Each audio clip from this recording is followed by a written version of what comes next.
My name is Jenks, Detective Inspector Frederick Jenks, and I've been assigned to a last-minute investigation into the death of Kate Vine, a PhD student found drowned at midnight last Friday in a lake in the woods on the outskirts of the tiny village of Edenton.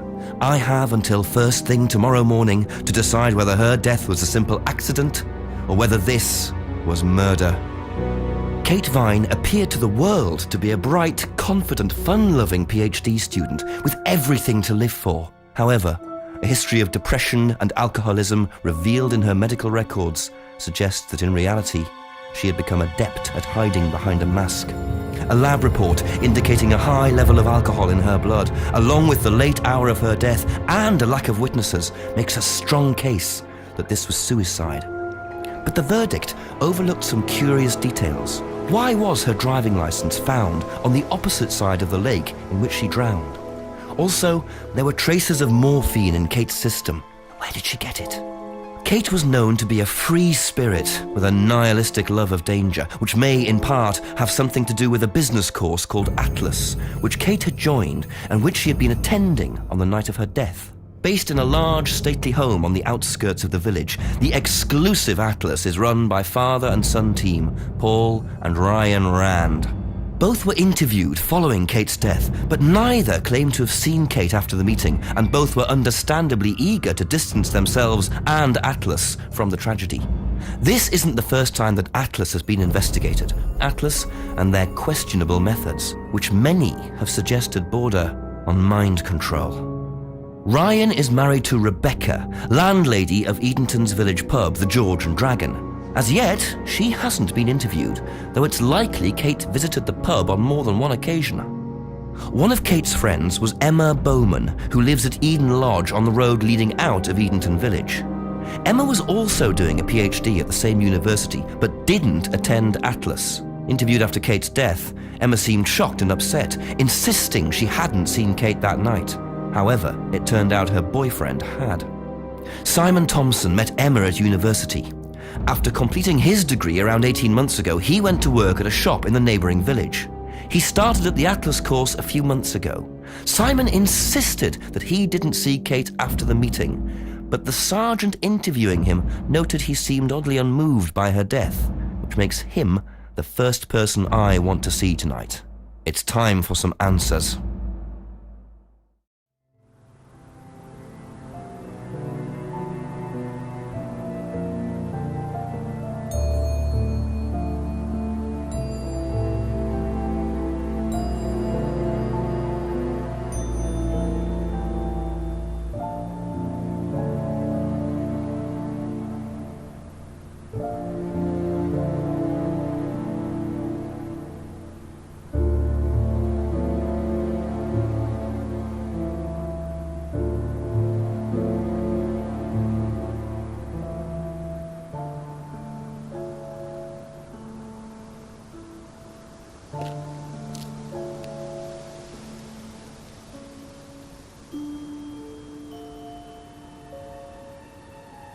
Very trusting, leaving a bike unlocked. Looks like homebrew equipment. Ah, this might come in handy.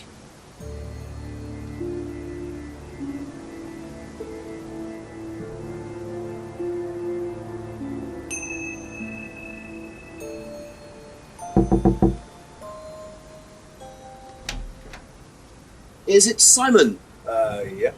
Detective Inspector Jenks. I'm investigating an incident in the village. Could I come in and ask you a few questions, please? Yeah. Thank you.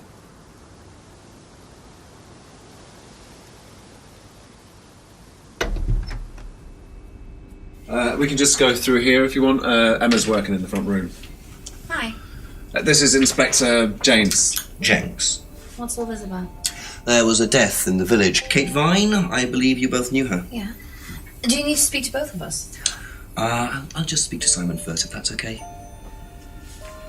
Just come through. Is it okay in here? Oh, this will be fine, yeah. Do you want anything? Water? No, I won't be long. Okay.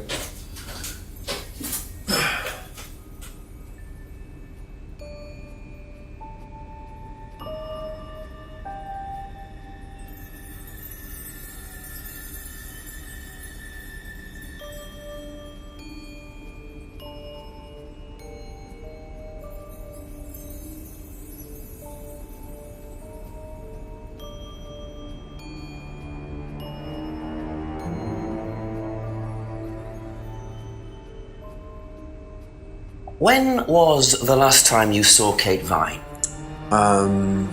So last Friday's meeting, I think. Did you see her after the meeting? No. How long have you known Kate? That would be when we started Atlas. 3 months ago? Did you socialise outside Atlas? No. How would you describe her? What sort of person was she? Well, she's talented. She was full of life, you know? Sharp, quite sharp. Would you say she had any emotional problems? Her mood could change. And, well, there was the drinking problem. When did you become aware of that? Well, she would come drunk to meetings sometimes. She would reek of the stuff. I mean, everyone knew, but nobody really said anything. So, tell me a bit about Atlas. Well, it's just a business management training program for postgrads. And you started this after you left college? Yeah. And it's on every Friday? Yeah, well, my group isn't doing it this Friday, but one of the groups is. Okay, thanks.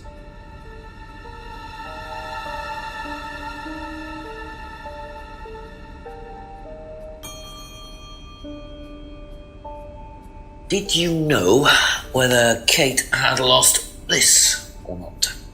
No. No, I don't think so. Never seen it before.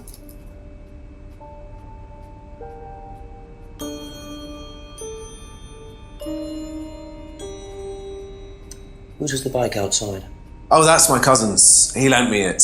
I need to buy a new lock for it, though. So it's your bike at the moment? Yeah. There's no bus service to speak of around here, so it's really the only way to get around.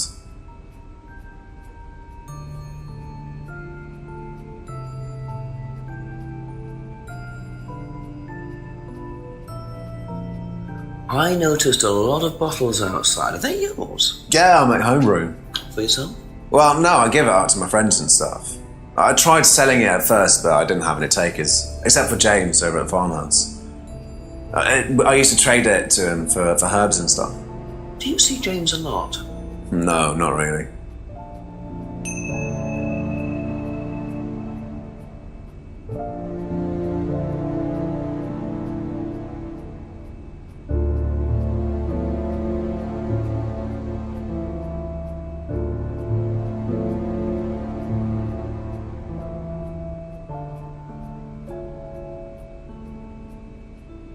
Thank you. Probably be back later.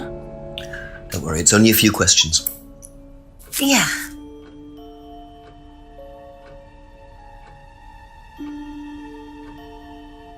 When was the last time you saw Kate Vine?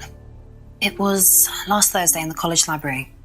I saw her and we chatted for a bit. She seemed her usual self. What was her usual self? Oh, just Kate being Kate. You know, a bit wild. Wild? What way wild? Oh, she just used to question everything, you know. Have arguments with the lecturers, things like that. What else? Kate had a drink problem. How noticeable was that? Well, it wasn't at first, but as the year went on, she'd be drunk in the afternoon. But I think she cut down, you know, towards the end of college and when she started her PhD.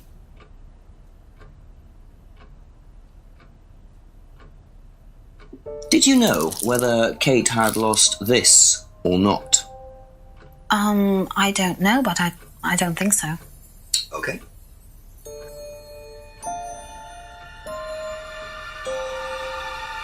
Whose is the bike outside? Oh, it's Simon's cousin's. He uses it to get to work. You know the lock's broken. Oh, I know, I keep telling him to fix it.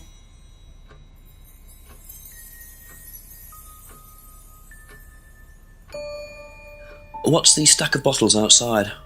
Oh, that's all Simon's stuff. You better ask him. I don't know.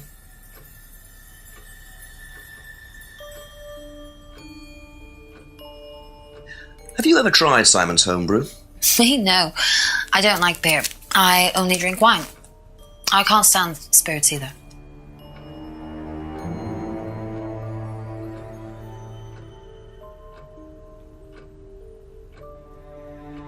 That's all for the moment. Thank you. Best to knock on the window for Emma. Simon always answers the front door.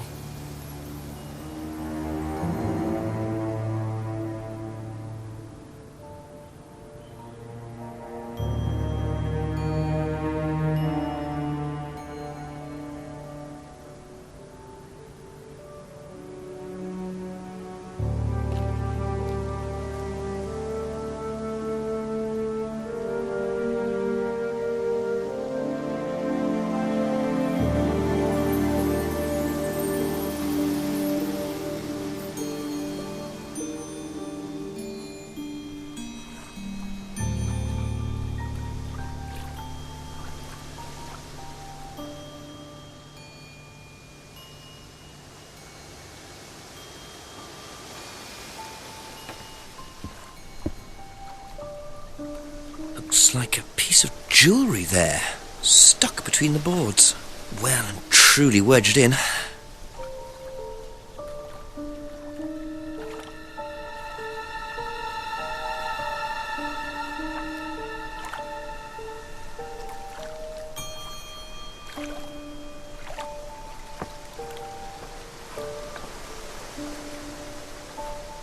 Interesting. I thought forensics had checked the whole area. Obviously not very well.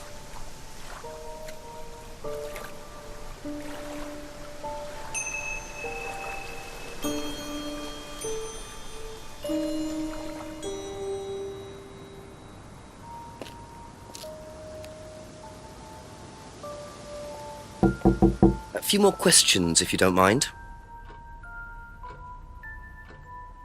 Ever seen this? Looks like, that's my old necklace. I gave this to Kate. So Kate might have been wearing it last Friday. Yeah, well, perhaps, but I can't see why. She was always buying new things, you know, lots of jewellery, stuff like that. It's meant to be a bird in cage, but the cage's fallen off. I'll show you. Where did you buy it?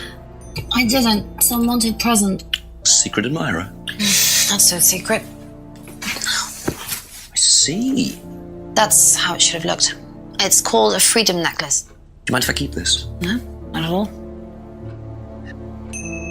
So the necklace did belong to Kate. Interesting. I'm starting to wish I'd brought a spare evidence bag. Be back later on, if that's okay.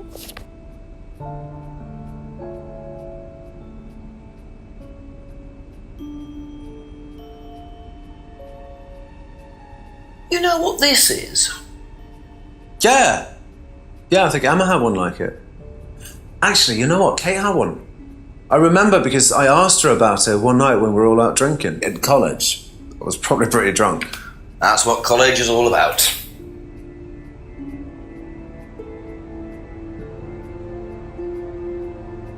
Okay, that's it for now. Thank you.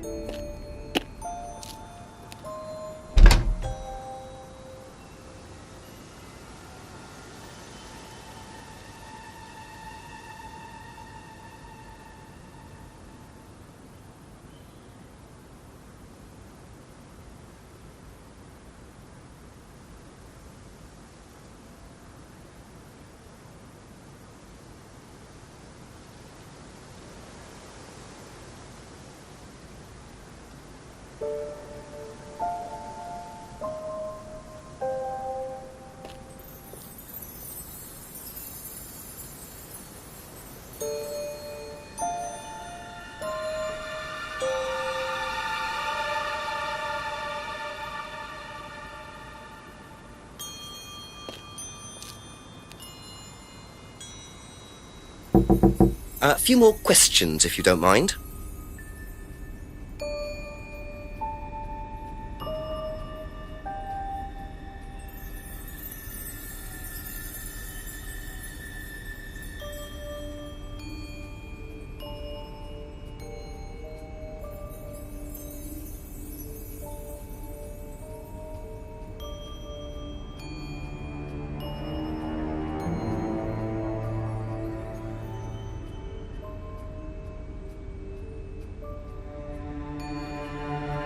Aha. So how did you know Kate was wearing a freedom necklace 18 months ago? At college? Well, I knew Kate at college, but I didn't get to know her till we started Atlas. Right. So you didn't socialise with her at college? No. And you didn't socialise with her outside of Atlas? No. You didn't see her outside Atlas at all? No, not at all.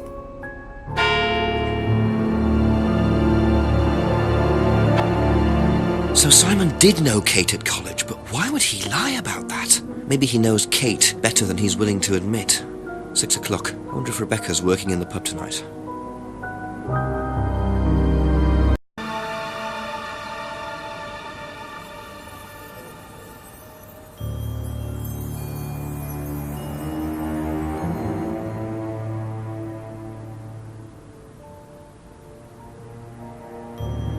Always nice to randomly find a key on the floor.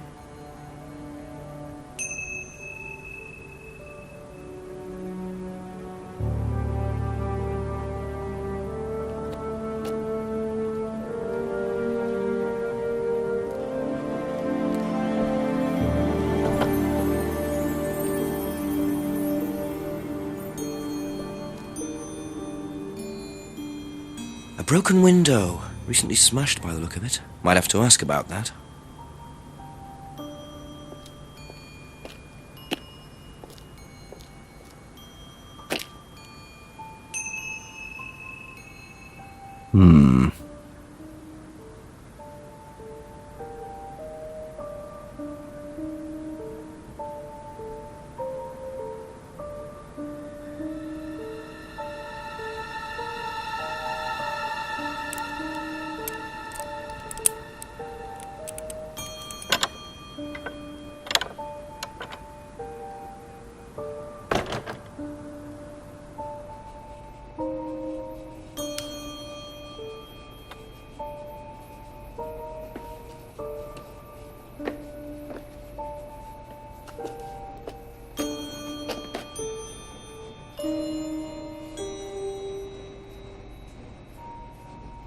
I wonder whose mask this is. Rebecca's or Ryan's?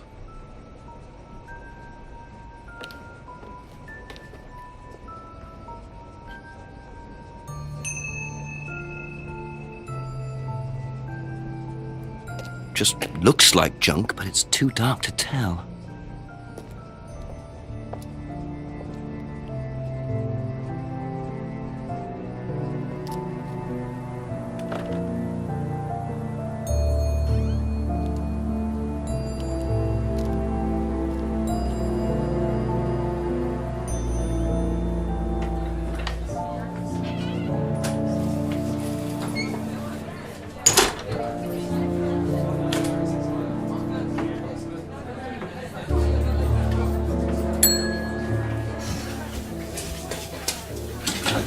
Sorry, what can I get you? Detective Inspector Jenks. Rebecca, is it? Yeah. There's been an incident in the village. I'm conducting an investigation. Could I ask you a few questions, please? Right. Come through. Thank you.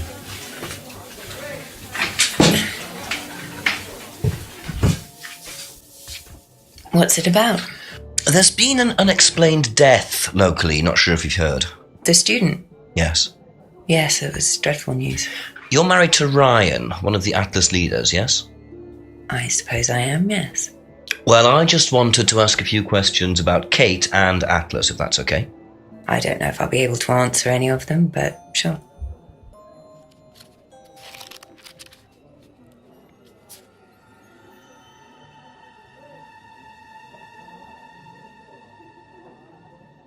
Did you know Kate?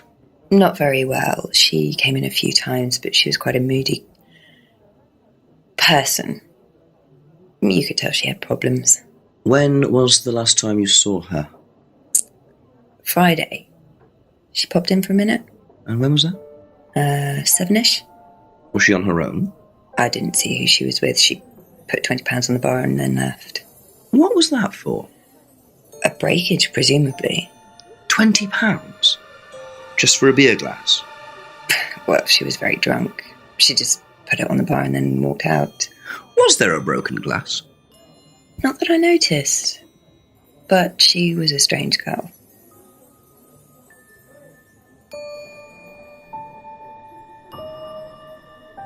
Have you seen this before?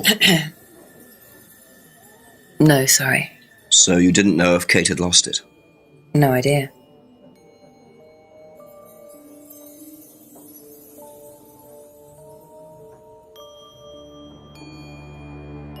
Know anything about Simon Thompson's homebrew? Does he make homebrew? Apparently. No, we do buy from a microbrewery, but we don't usually buy from kitchen breweries.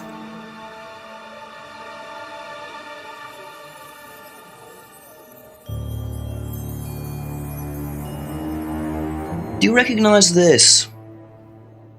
I've seen students wearing them. Has some sort of meaning, doesn't it? I forget what it is now. Seen anyone wearing one recently? Not that I can remember.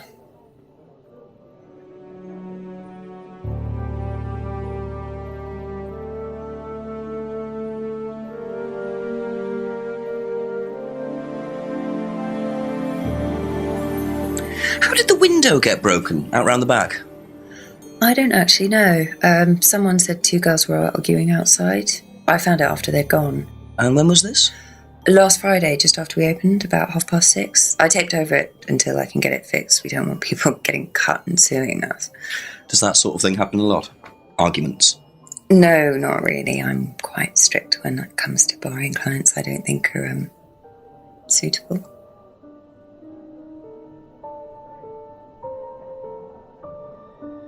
Do you know what this is? Oh, you'll have to ask Ryan about that. So this is Ryan's. It's to do with one of Ryan's methods on the course. Go on. Well, masks allow you to play at being someone different for a while. Students find it quite liberating. So this would be for a student? I think that one's Ryan's, but students do wear them, yes.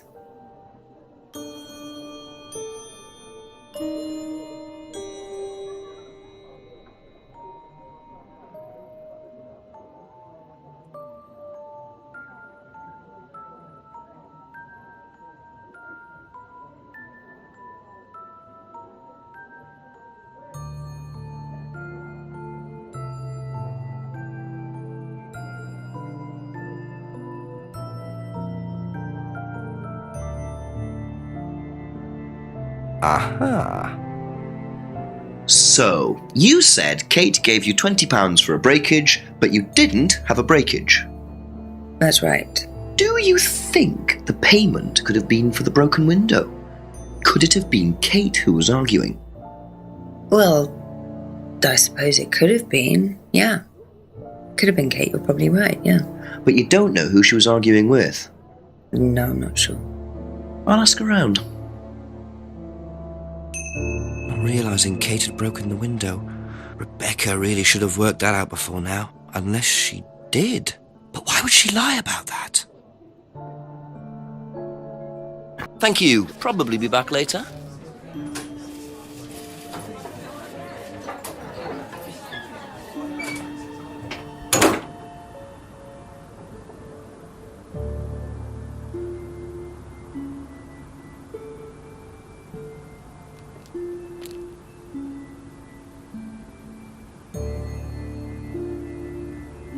Wow, isn't that interesting?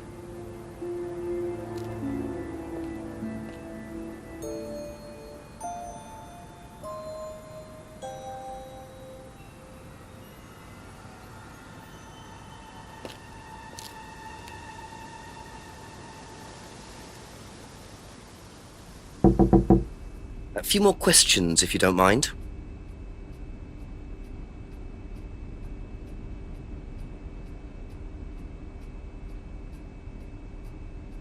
Do you know anything about a broken window at the pub? No, I don't really go to the pub very often. I'm not exactly a pub person.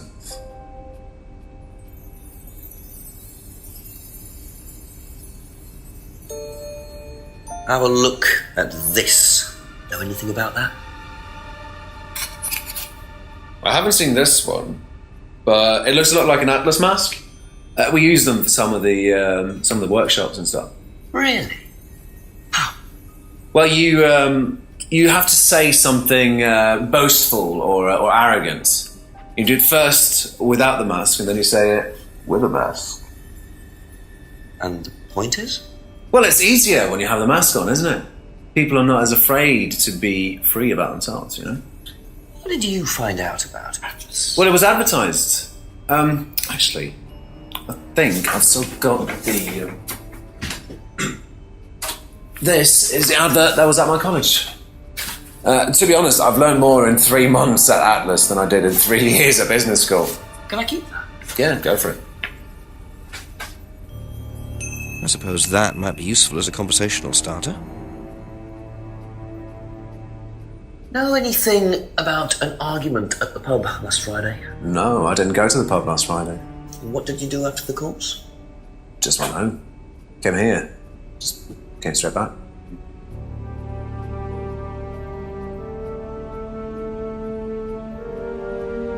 That's all for the moment. Thank you.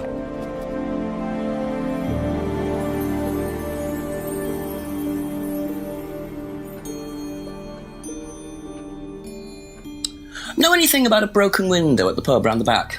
The pub, a broken window at the back. Yeah, I saw it was broken. When was that? I was in the pub on Monday with a college friend.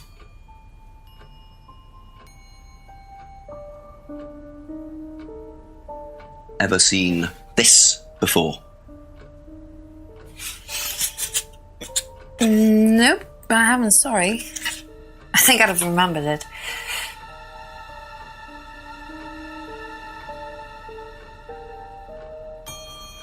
Did you hear about an argument in the pub last Friday? No, I wasn't there. You weren't in the village? No, I went home last Thursday night, actually, to see my parents. But you do visit the pub? Oh, yeah, I mean, I know Rebecca quite well.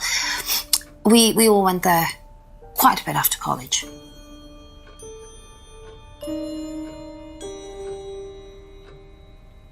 What do you know about Atlas? I know that it's a business course.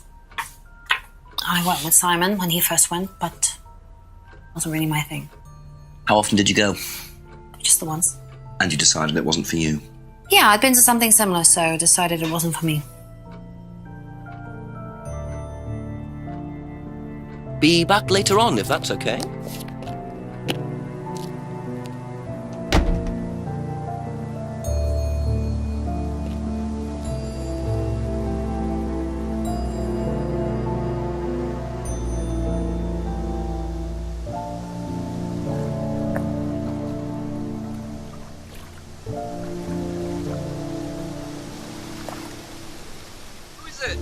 I'm a police officer, Detective Inspector Jenks. It's all right, you can carry on if you want to. Let's just go in. I'm investigating a death in the village, Kate Vine. There was a death recently I knew her. Well, could I ask you a few questions, please? A bit dark. Well, if you give me your name and address, I'll come later on. Where do you live? Farmhouse. And what's your name?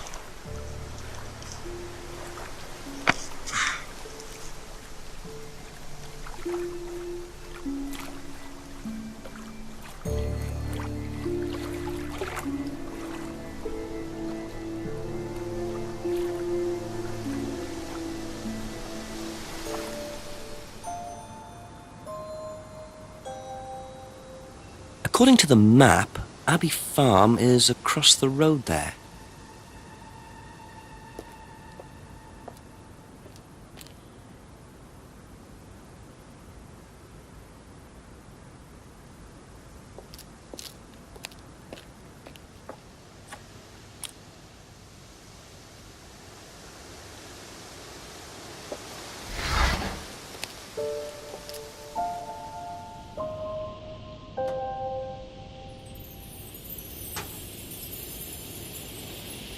Picture frames with black painted glass. Very interesting.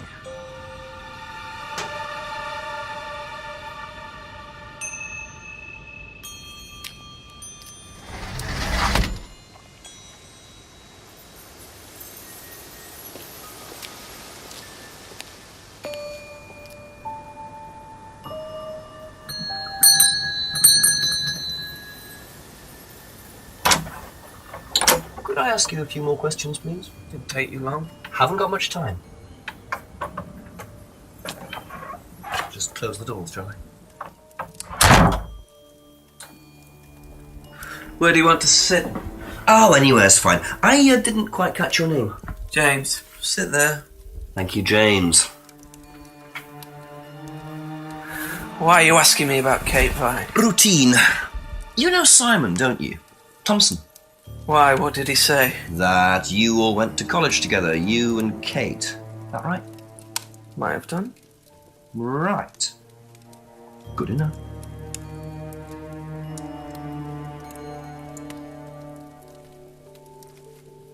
When was the last time you saw Kate Vine? Can't remember. How did you know her? Through Simon. His girlfriend was mates with her. Saw her around college a few times. Did you socialise with her much? Nah. She wasn't my type.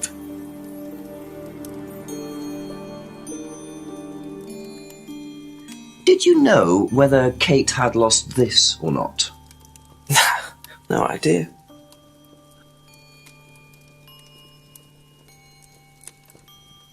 What do you know about Simon's bike?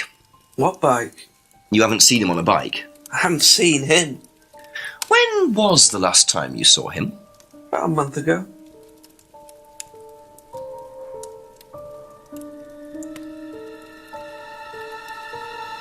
Have you ever tried Simon's homebrew? Thompson's tar? Yeah, I've tried it. Did he sell it?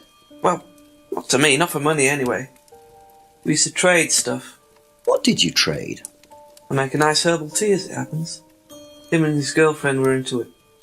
What was his beer like? Lethal. Strong? Knock your eyes out.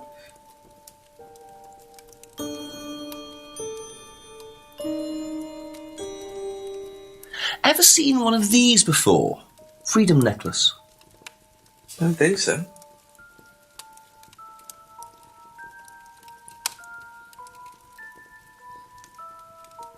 Know anything about a broken window at the pub? Don't go to the pub.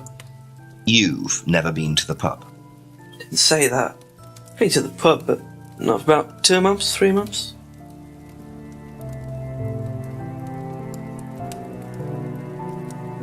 Ever seen this before? No, should I have? No, it's okay.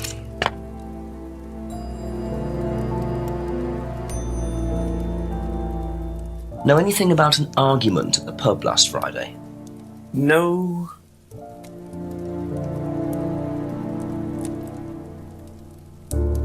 Ever seen one of these?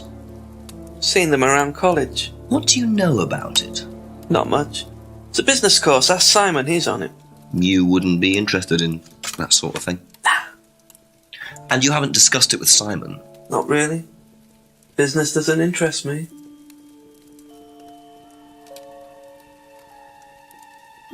Now, what's all this stuff in the workshop? Paint and stencils and things like that? Just a little sideline of mine. Oh, you do picture framing? They're black mirrors. Scrying mirrors. Now, what's a scrying mirror? Show you one if you want.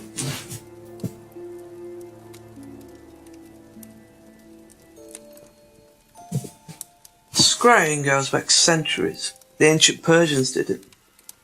This country pagans still practice it. The fortune tellers pretend to do it. That's what the crystal ball's all about. It's all scrying. Mirror's just one way of doing it. But what is scrying? Depends who you are. People do it for different reasons. What sort of reasons? Exploring your mind, clearing your mind, communicating with the dead.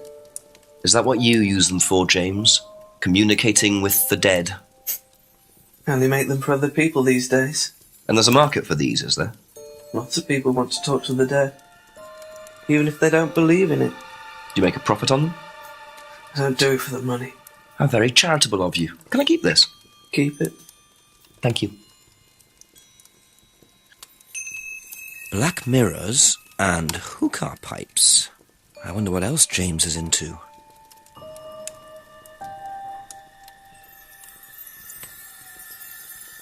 Okay, that's it for now.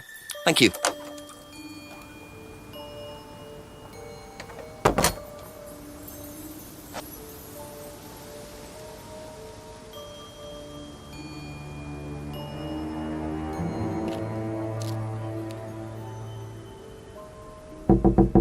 A few more questions, if you don't mind.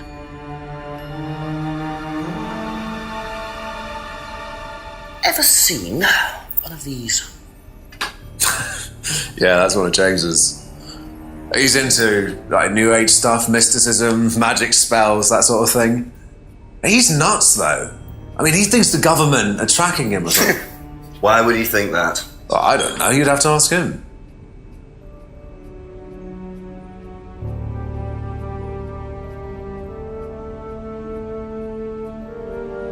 Thank you. Probably be back later.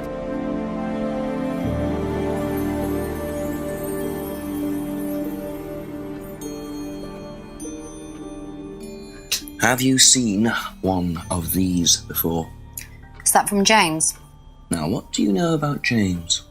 That he's creepy.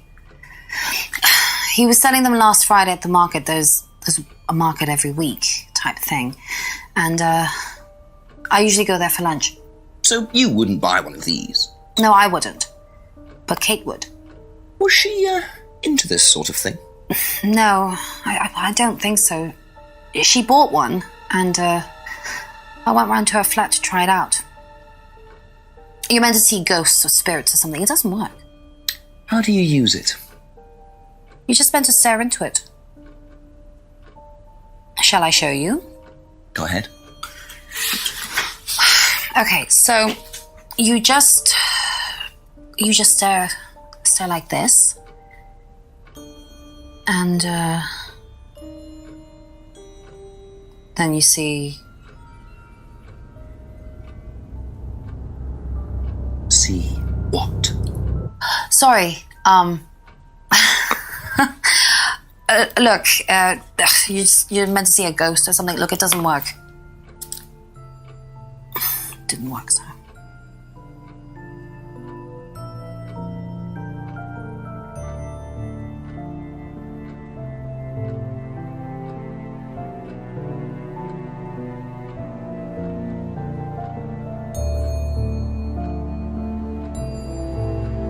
Aha. So, you went home to see your parents on Thursday night, that right? Yes. But you said you saw James at the market on Friday.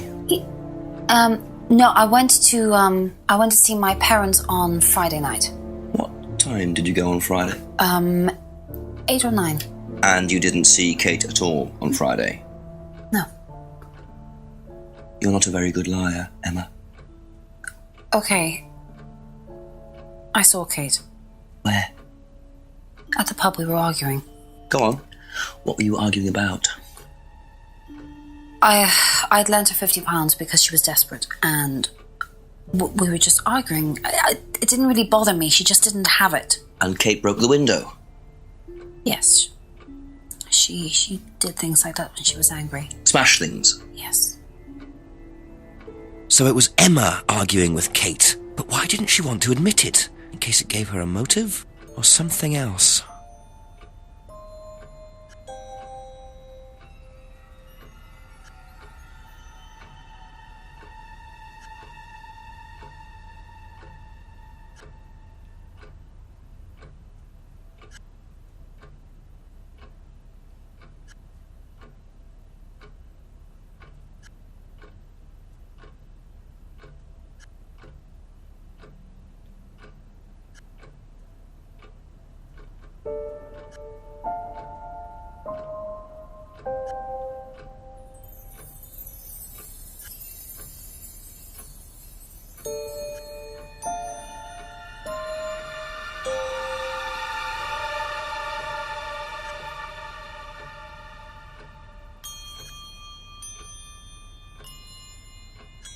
Aha.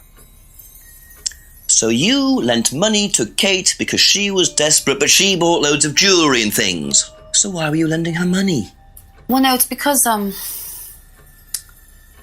It wasn't about money, was it, Emma? No.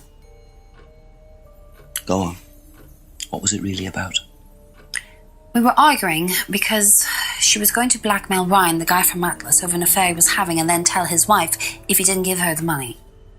Ryan's affair with Kate? No, I don't know. I think he was having an affair with another student and Kate found out. And why were you involved? Because I didn't really agree with it. I didn't agree with what she was doing, even if he did have an affair. Were you friends with Ryan? No, I'd never met him. You just thought Kate was wrong? Yeah. Not sure about this. Emma's either on a moral crusade, or there's another reason she was worried about Kate blackmailing Ryan.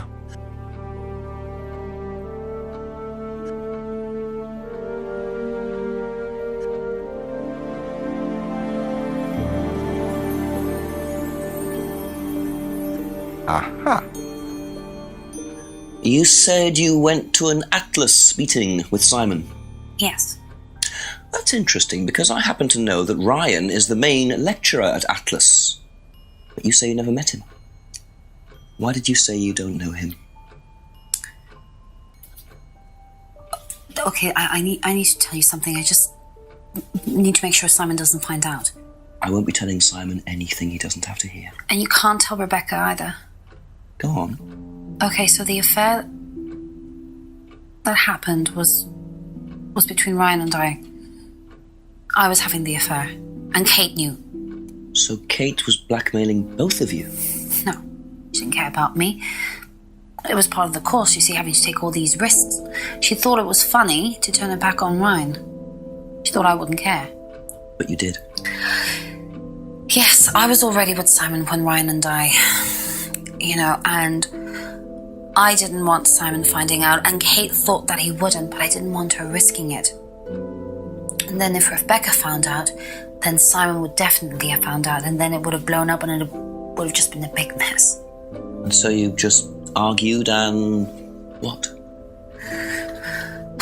Well, she just stormed off and broke a window. And that was it? You didn't see her again that night? No. Are you sure? Yes. I promise.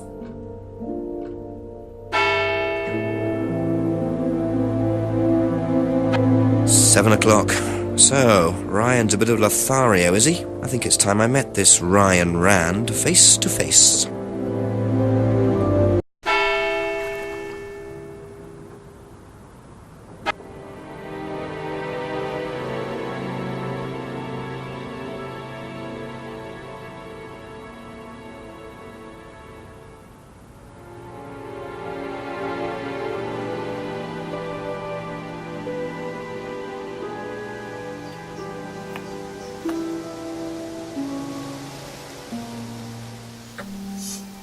What are you? Private eye? No, I'm a police inspector. Who are you looking for? I'm investigating a death in the village. That student, then. They did one last year, too. Same place. Did what? Drowned a student. Ask that psycho about it. He runs that business cult thing up at the big house. Bunch of nut jobs. Hey, what was the student's name? Liam... something? Poor sod.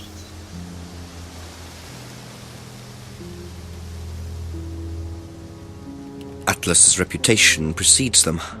I think I might call the station, find out a bit more about this Liam.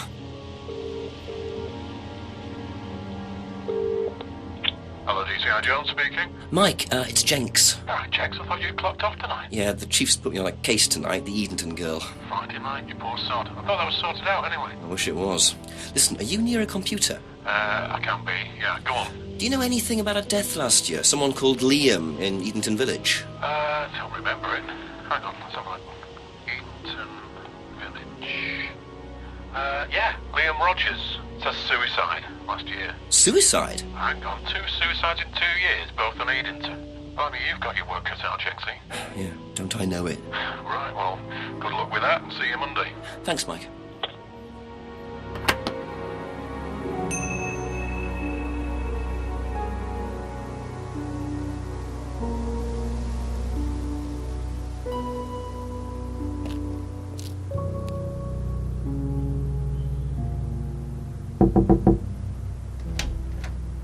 Here you go.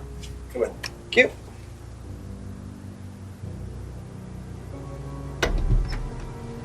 Smells nice. What is that?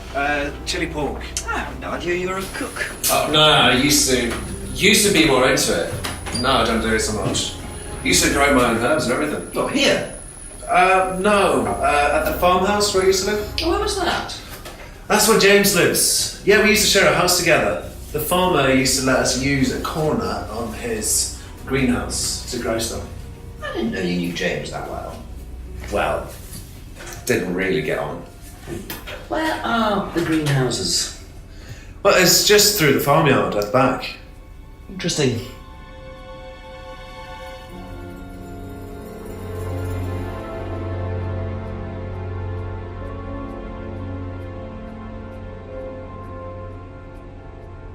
What do you know about Liam? Liam? Local lad.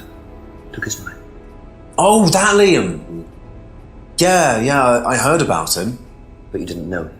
No, I know he went to college, but didn't really know him. It's sad, though. Thank you. Probably be back later.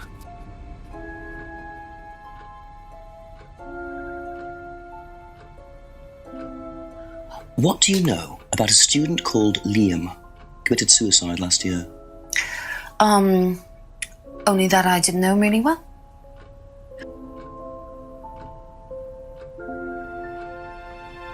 That's all for the moment. Thank you.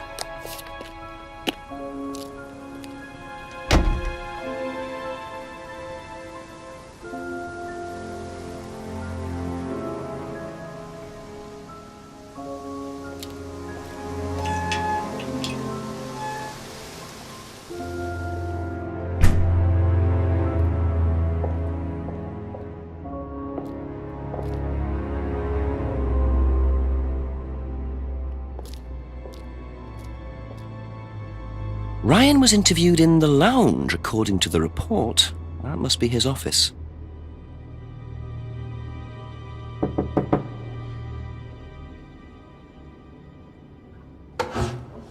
Ryan! Yes? Detective Inspector Jenks. I'm conducting an investigation in the area. Wouldn't mind asking you a few questions. Is that all right? Come in, Inspector. Thank you.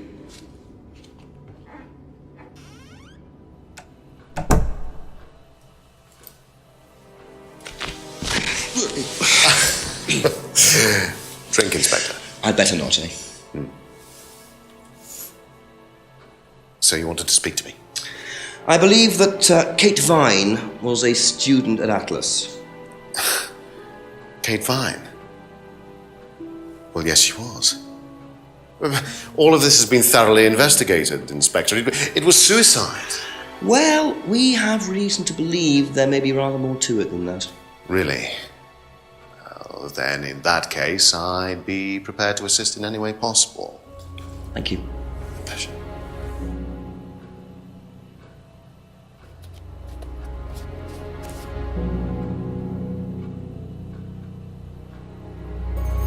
I believe the last time you saw Kate Vine was at the pub last Friday, then you came straight back with some of the students, is that right? Yes, I like to have a glass of port or two after a long day, and benefits of being married to the landlady. How did she seem that night? The landlady? Kate. Oh, Kate. Well, she was her usual self, drunk. That was usual. It was for her, yes. I mean, it didn't impair her ability, though. She was a very bright star, lots of potential, very enthusiastic. So she seemed to be enjoying the course? Well, as far as anybody could tell, yes. When did you first meet her? When she joined, about 3 months ago. And you hadn't met her before then? No. So you didn't suspect there was anything wrong? Well, do you mean, did I expect her to drown herself? Of course I didn't inspect her. It was quite a shock. Nobody expected that.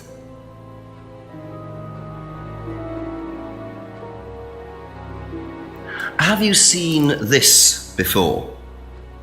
Not that I recall. You don't know whether Kate had lost this or not? No, I've never seen it before, sorry.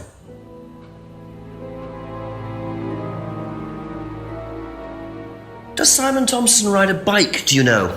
I think so, yes. I think he drives as well, but I might be mistaken.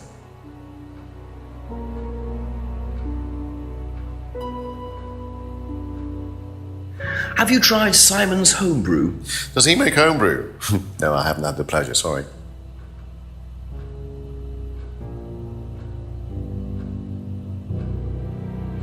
Know what this is? Yes. It's a freedom necklace. It's a symbol that we use on the course. It's supposed to represent freedom from the chains of your ancestry. Have you ever bought one of these? I haven't, but I've seen the students wearing them.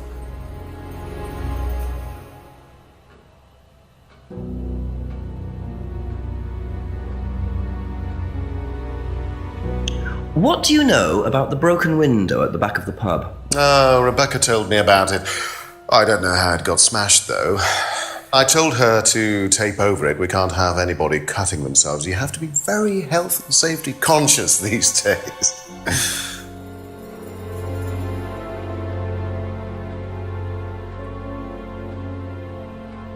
Can you tell me about this? Haven't seen that for a while. We had a friend who used to make them for us for the course. He passed away last year. What does the symbol mean? It's borrowed from paganism. It's the symbol of the triple goddess, the mother, maiden, and crone, represented by the waxing and waning of the moon. It's an ancient symbol. It predates Christianity. Some people say that it dates back to Paleolithic times. And is that relevant to the course? Well, no. I mean, it's a symbol we dabbled with, but it's not particularly relevant. We don't use it on the course, no.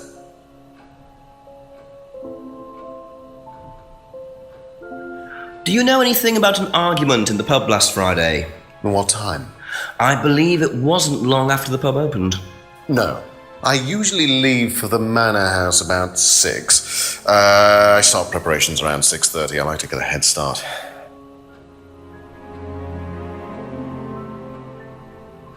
Tell me about this. It's the first one we ever had made. We had it designed by an agency after we'd spent weeks trying to find a name for this place. It took you weeks? Don't be like that, Inspector. I thought it was a rather grand name. Actually, if I'm being honest, I plucked it out of thin air one night in the George while I was having a few gin and tonics. Well, actually, somebody left a book and I stole it.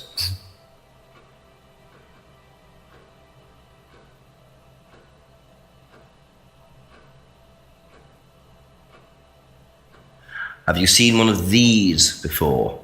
I believe that looks like a scrying mirror to me. You have seen one before?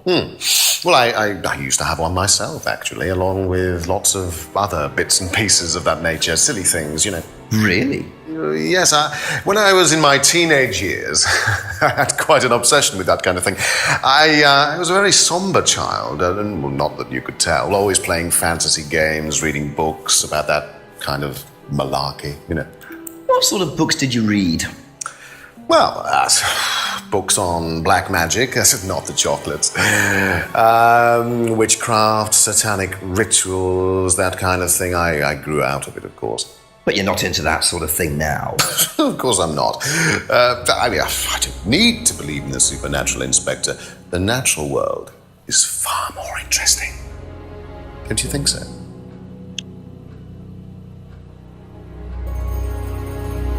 What can you tell me about Liam?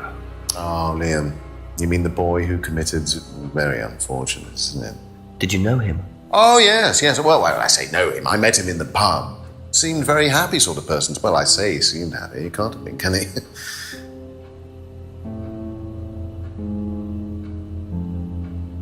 Be back later on, if that's okay.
you mind not defacing public property, please? What's it to you? Well, I'm a policeman. And that's supposed to make what difference exactly? It means that you do exactly what I tell you to do. Or what? Or you arrest me? No, I'll give you a fine this time. So, if I do something that you don't like, I have to give you some money? What happens if you do something that I don't like? You're going to give me some money? Look, I do not have time to discuss it at the moment. Can you just go?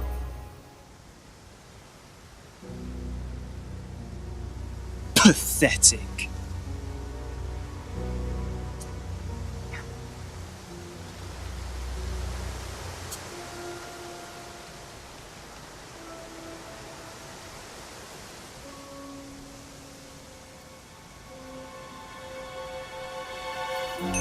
What a prize brat.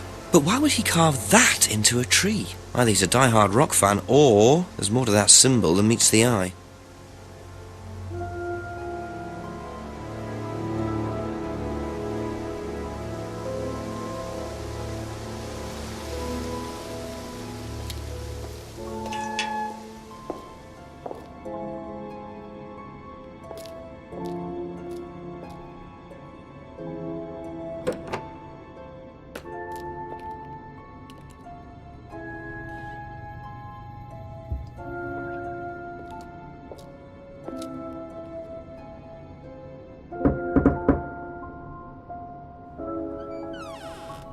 A few more questions, if you don't mind.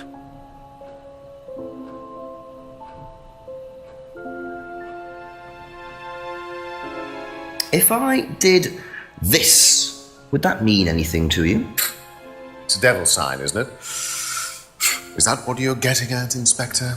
This is not something you use on the course. Of course it's not something we use on the course, Inspector. I don't even know what that could possibly mean exactly.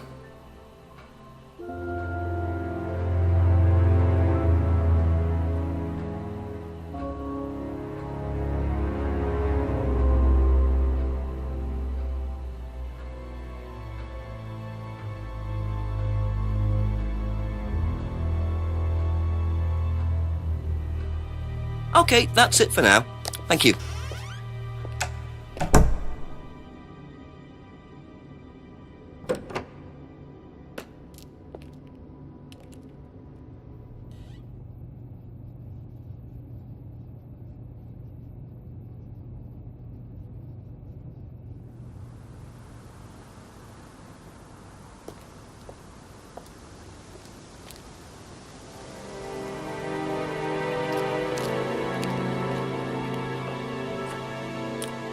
Simon mentioned another greenhouse on the farm.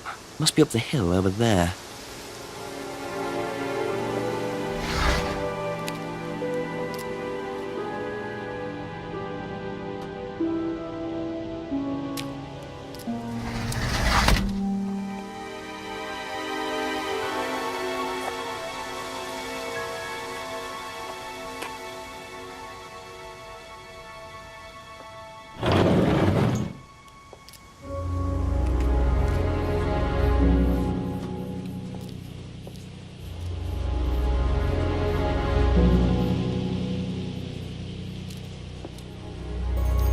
I wonder if James knows this is here. Don't know what it is, but it'd be interesting to see what he says about it.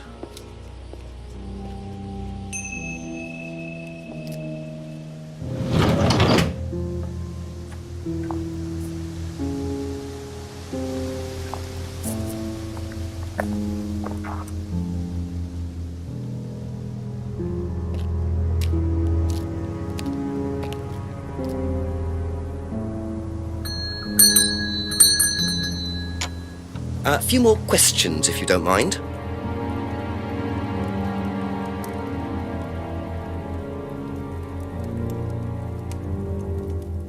Did you know Liam? Liam who? Liam who died. You mean Liam who killed himself? Yeah. He was in my year, on a different course. What course was Liam on? Can't remember, not mine. What was yours? Plant science. First time I knew about Liam was when he killed himself. Right, so you didn't meet him? No.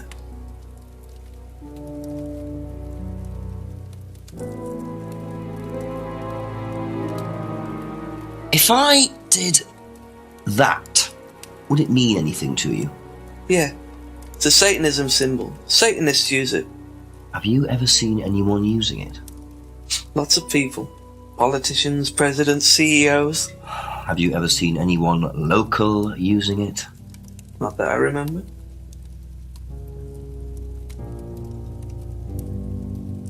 Could you tell me what these are, please? I found them in the greenhouse. Been snooping around on the farm, have we? It's called investigating, James. Yeah. It's just mint. Mint leaves. For cooking.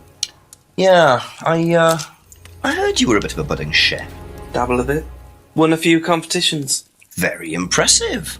So you normally just leave packets of mint lying around? Must have dropped it. Thank you. Probably be back later.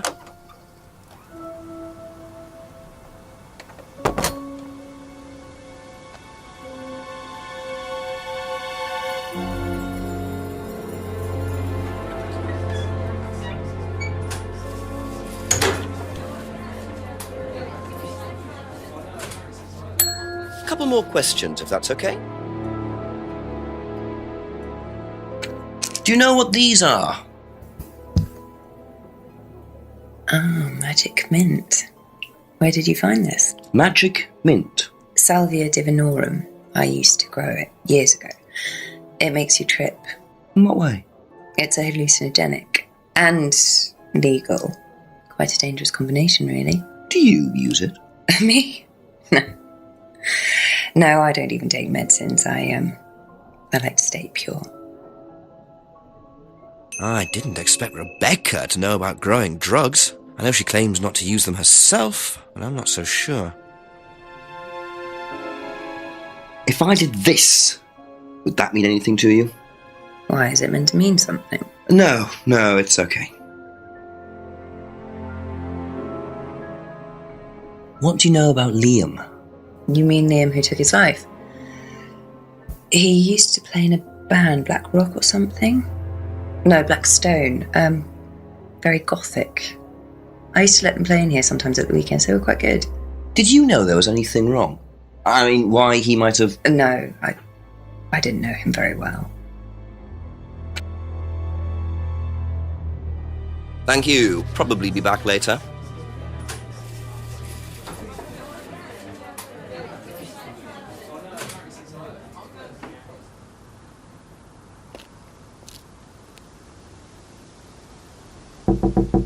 A few more questions, please. Thank you.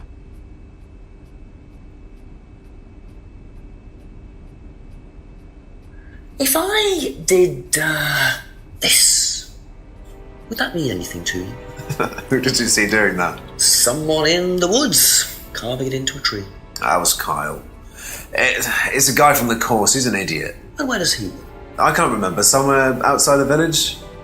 The three fingers thing is something the students started doing. It's something from the course. The three freedoms. The what?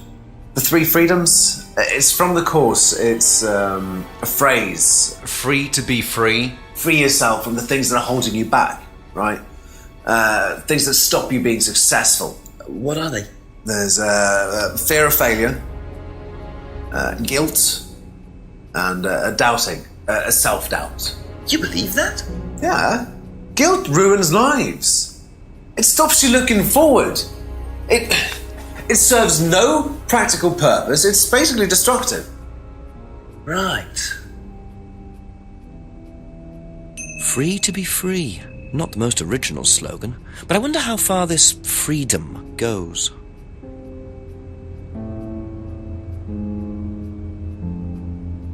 Know what these are? No. Look a bit like sage leaves. Haven't seen them before, though. Not at all, no.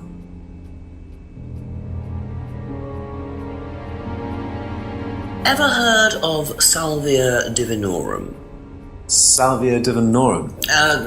Magic mint, same thing. Oh, yeah, you mean the drug? Yeah, I've heard of that. Yeah, ever tried it? Once or twice, yeah. But it's not really my sort of thing. It messes with your brain. I've never tried any other drugs either. Nothing like that. Nothing hallucinogenic. That's all for the moment, thank you.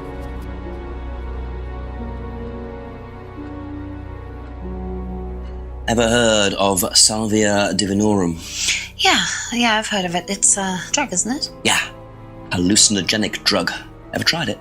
No, I've never taken any illegal substances.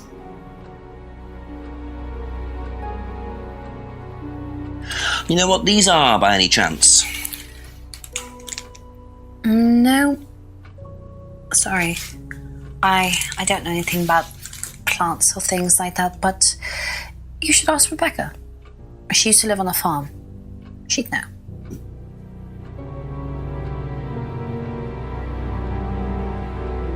If I did this, would it mean anything to you? No. Why? It's okay, thanks.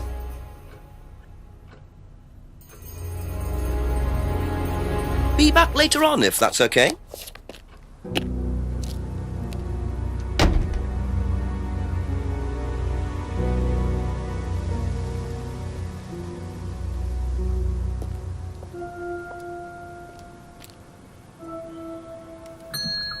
Ask you a couple more things, please.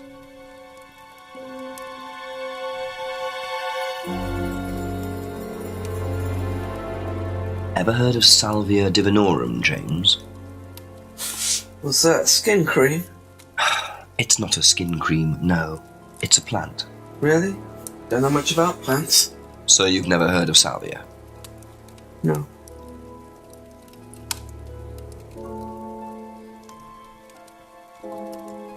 Ever hear the phrase, free to be free?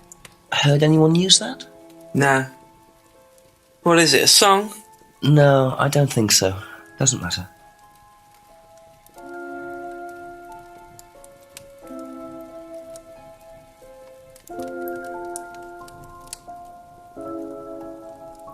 Thank you. Probably be back later.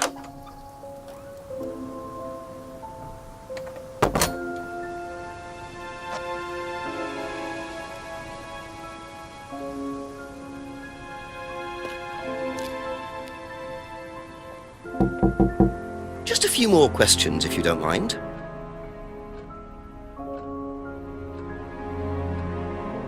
Do you know the phrase, free to be free?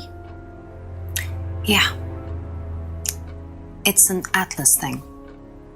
I first heard it when I went with Simon. What did they say about it?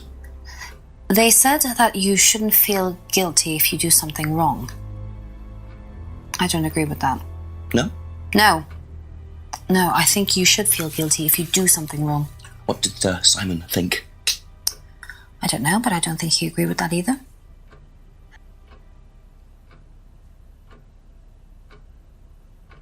That's it for the time being, thank you.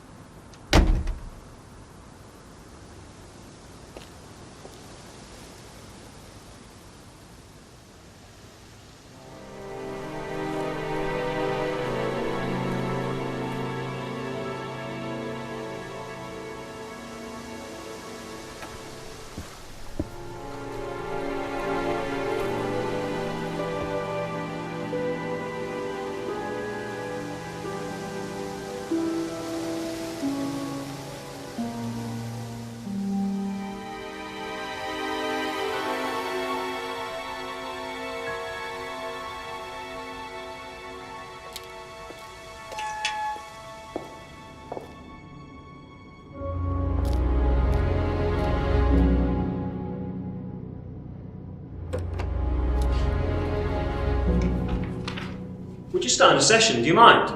I'm terribly sorry. I'll leave you in peace.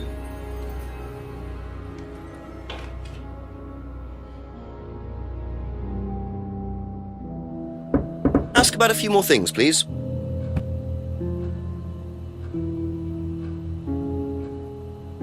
Do you know what this is?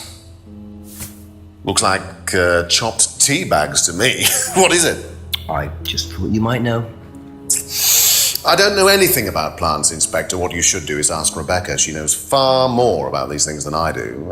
Messy things, growing things.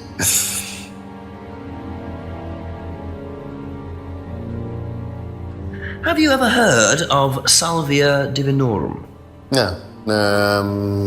What is it? It's a hallucinogenic plant, a legal one, at least for the moment. I've no interest in drugs, Inspector. My job. That's the only drug I need, as trite as that may sound. Do you know any students who may have used hallucinogens? No.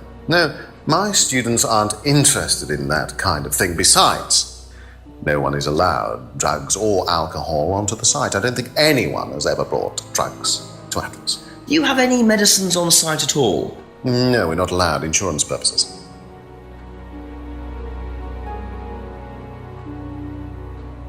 Can you tell me a bit about the phrase free to be free? Free to be free, my favourite motto. Well, we teach our students that people, they suffer from excessive guilt, don't they? Excessive self-criticism, excessive doubt. Evils of excess, we call them. And we tell our students that if they rid themselves of these evils, then they're free to realise their full potential. Who came up with all this? I have a background in psychology. Honestly? Yeah, don't look so surprised, Inspector. There's an intellect lurking in here. When did you come up with the phrase? When we were based at the village hall. When I say we, I came up with the phrase. Dad's more the money man. And very successful at it too, I hear. Oh, he's successful, but he's not a creative man. Dad suffers from a lack of imagination. Thank you. Probably be back later.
Couple more questions, if that's okay?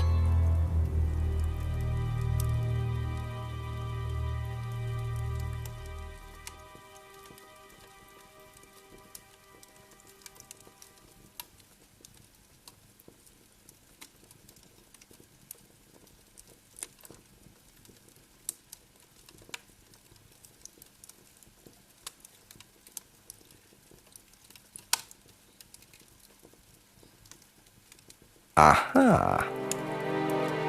So, your degree is in plant science, but you don't seem to know anything about plants. Well, I've still got a lot to learn. So you're still saying you've never heard of salvia? Didn't say that. So you have. Maybe.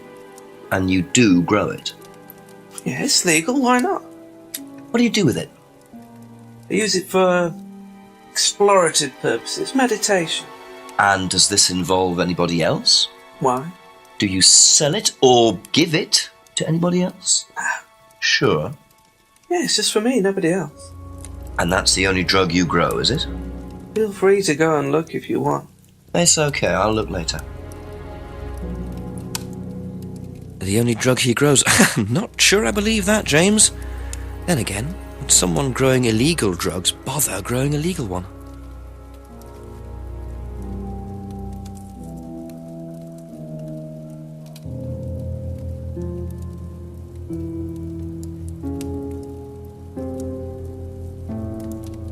Aha. When you say herbal tea, do you mean salvia?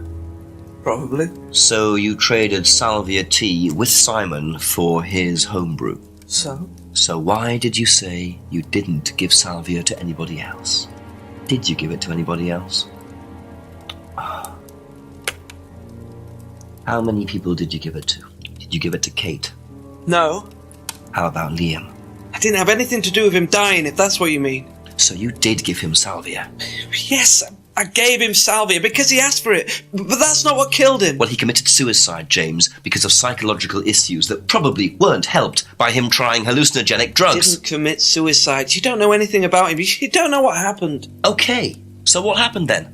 Do you even know about Third Eye? Go on. You don't know about Third Eye. You don't know about Third Eye. You know nothing about Liam's death. I mean, forget salvia. Fine, tell me then. Third Eye was a cult. We had our very own psycho cult operating right here from our village hall. And I got rid of them, single-handed. I'm the one who got rid of Third Eye. Did they tell you that at the station? Okay, start again. They were what? You don't know anything, do you? Look.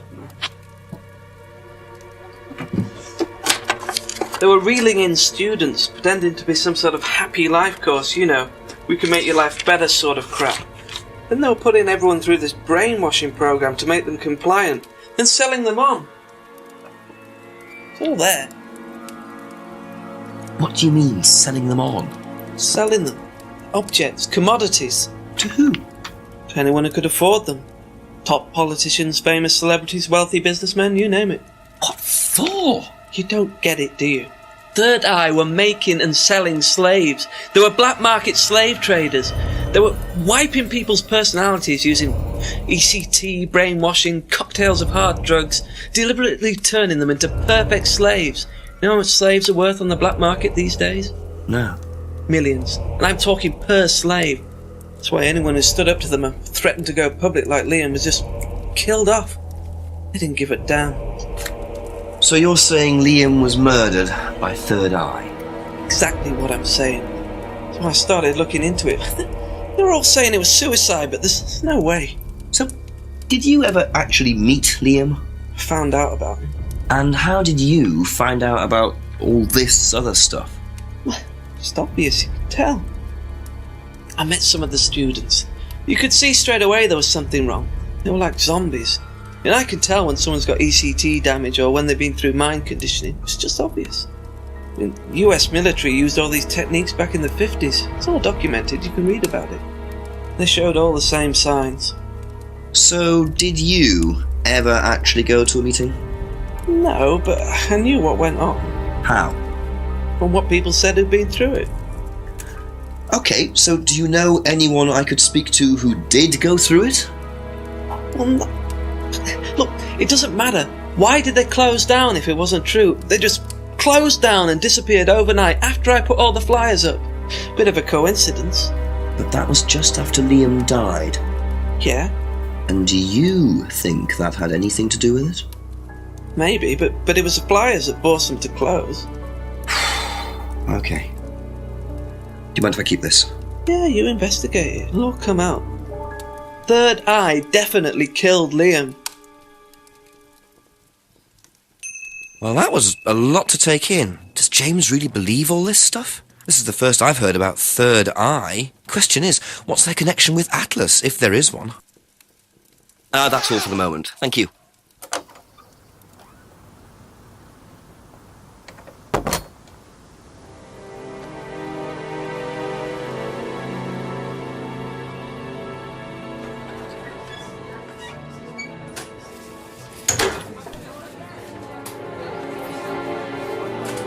A few more questions, please.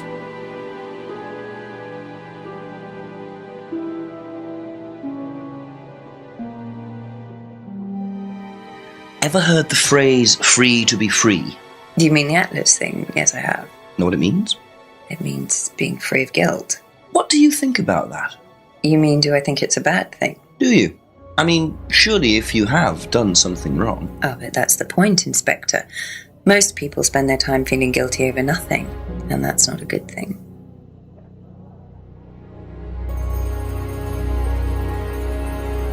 Have you seen this before? Don't take any notice of that. Why? James Wilson is a fantasist. He spends his time pretending to cast spells in the woods. He's not exactly a stable person. And, I heard that he was involved with growing cannabis. Really? Well, don't quote me on that. So you don't think there's any truth at all to this? None at all.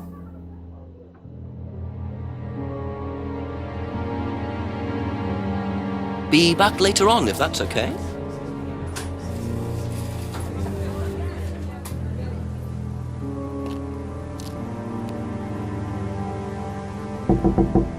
Ask you a couple more things, please.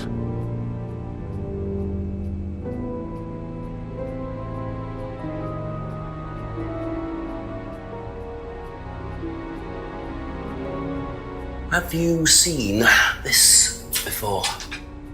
Oh, is this the thing that James did? Yeah, I've heard of it. What do you know about all this? A third eye, I think they were called? I don't really know anything about it. I mean, I've heard about Liam's death, but all I know about Three Eyes or whatever is on this flyer. So you hadn't heard about Third Eye? No, sorry. Okay, that's it for now. Thank you.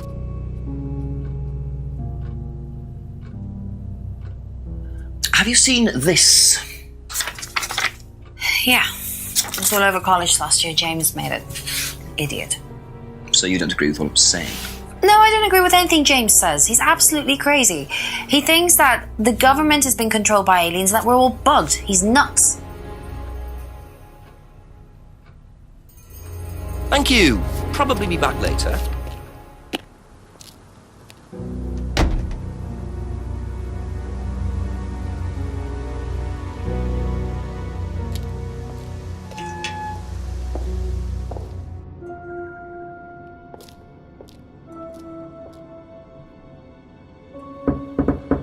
A few more questions, if you don't mind.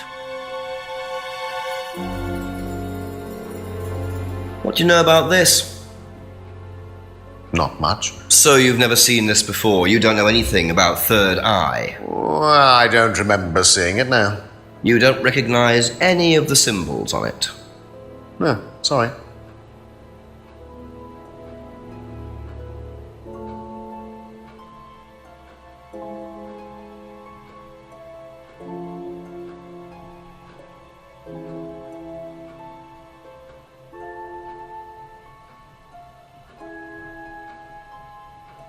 Aha.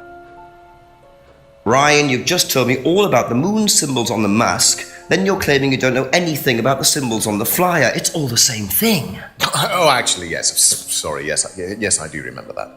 So what did you know about Third Eye? Oh, not much, really. Never came into contact with them. That explanation was way too short. Ryan's definitely hiding something.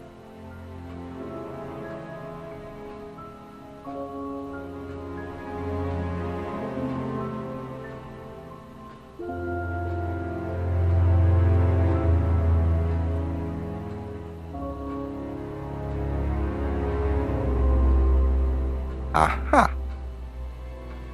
According to the flyer, this Third Eye group was based at the village hall, is that right? Was it? That's where you were based, wasn't it? Yeah, you said you invented the Atlas phrase free to be free while you were based at the village hall. So I did. So you must have come into contact with Third Eye at some point. You were using the same hall. Well, I'm afraid I haven't been entirely honest with you, Inspector. Go on. You see, Third Eye is, or was, Atlas under a different name. Sorry. Atlas is Third Eye? In a new improved form, yes. And you ran Third Eye? With Dad, yes. So you must have known Liam. You didn't just meet him, did you? Yes, I knew him, Inspector, but don't get your hopes up. All of this has been thoroughly investigated and cleared up. You've been investigated about his death? They dropped the case. We didn't have anything to do with it. Well, when I say drop the case, I mean a police investigation is one thing, but what the public thinks is another. They threatened to go public, and then James bloody Wilson started distributing his flyers, and that was it. No choice. It's an end to it. You had to change the name. We'd already paid the family an out-of-court settlement. Thought that was an end to it. But then James, his cronies, they wouldn't leave it alone.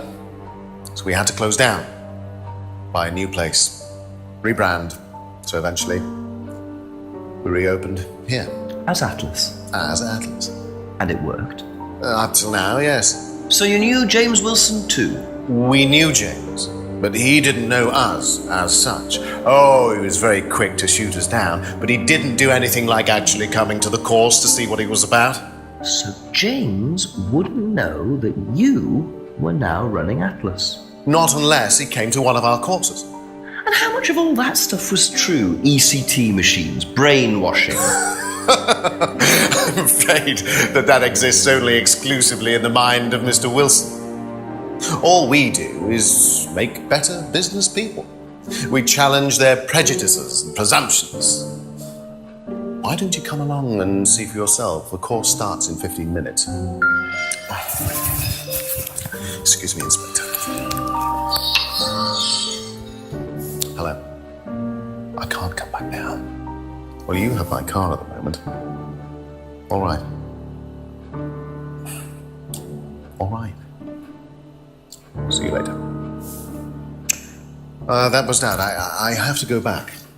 You can come and meet him if you like. Well, I might come and have a chat. Come with me.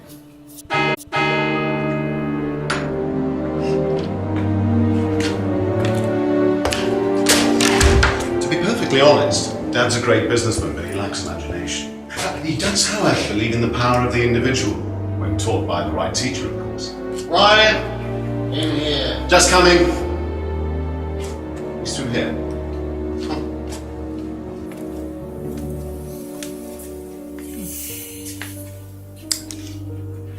To whom do I owe the pleasure?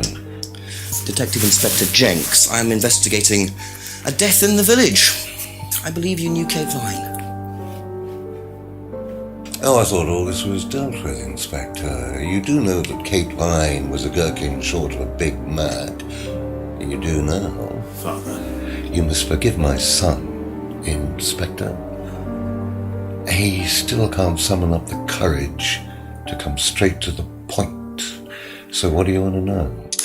Well, a few more questions if you don't mind. But I do mind. I'm a very busy man. Try asking an intelligent question, like, do I mind being quizzed about a once promising student who turned into a useless drunk? Ryan, would you mind leaving us for a while? I'll go back to the centre. I have one or two things to prepare. Call me if you need me, Dad. You may begin, Mr. Holmes, although I'm not going to be able to help you. I don't have much to do with the course nowadays, so I can't give you any hard information. That's as maybe, but we No, that's need... as is. But if you want my opinion, I'd be quite happy to give it to you. So, fire away. Okay, thank you. Wow, Paul certainly doesn't take any prisoners. It's obvious who's pulling the strings in this family, and I wonder what they got up to in their previous guise as Third Eye. 8 o'clock already.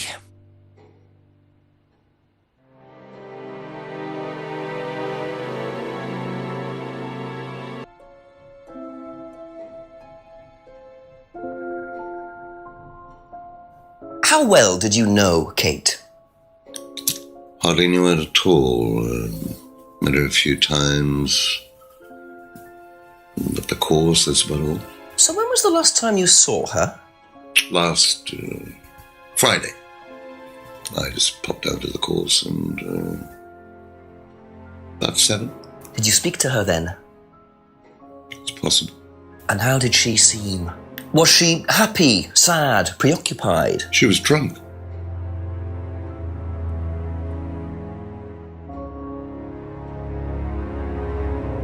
Do you know if Kate had lost this? It's her driving licence. How would I know that? You didn't see it lying around anywhere? No.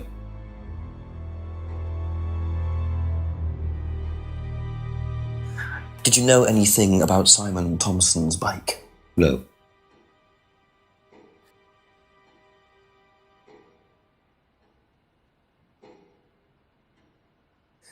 Ever tried Simon's homebrew? Simon Thompson? No, I haven't. I wouldn't touch anything that has had Simon's fingers in it.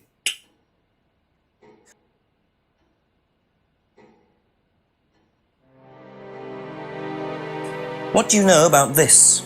It's a freedom necklace. It's a symbol we use sometimes on the course. Little bird in cage flying away. Freeing themselves from their past is the analogy. So do they get them when they join the course or something? No, not as a rule. I think I bought one once as a present. Oh, not for Kate, by any chance? No, not for Kate. I can't really remember who it was for. A birthday present, maybe for one of the students. Which student? I've no idea.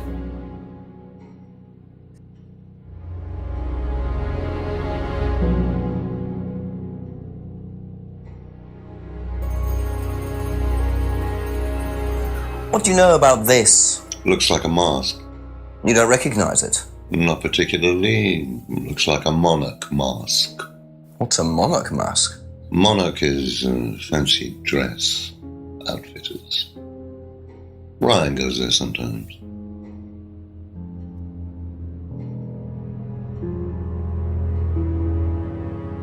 What did you hear about an argument in the pub last Friday? I didn't go to the pub last Friday. You didn't hear anything about an argument in the pub? Should I have? No, that's fine.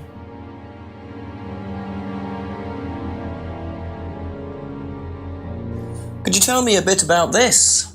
Had it designed by an agency. And when was that? Last year. Was that when you started the business? Yes, I suppose so.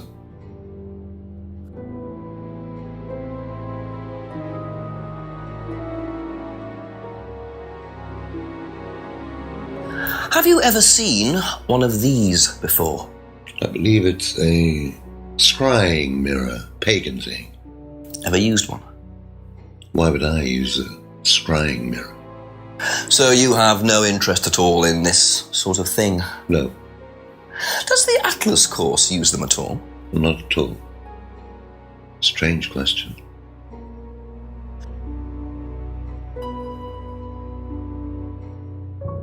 How well did you know Liam? Liam who? Liam, who took his life. Oh. Well, as far as I remember, he was a good student, confident, outgoing. You didn't notice any problems? I believe he had problems at home. Were you there when he died? Yes. And afterwards? You didn't see him after the meeting? No. What was Liam like that night? No. Apart from being drunk, or possibly because of that, he seemed perfectly happy. He was drunk? Well, I assume the bottle in his hand contained whiskey and not lemonade. Lots of similarities to Kate, don't you think? Drinking, depression, is that normal for the students? People come into the Atlas course for quick solutions to their problems. And when they don't get them as quickly as they might have liked, sometimes their impatience gets the better of them.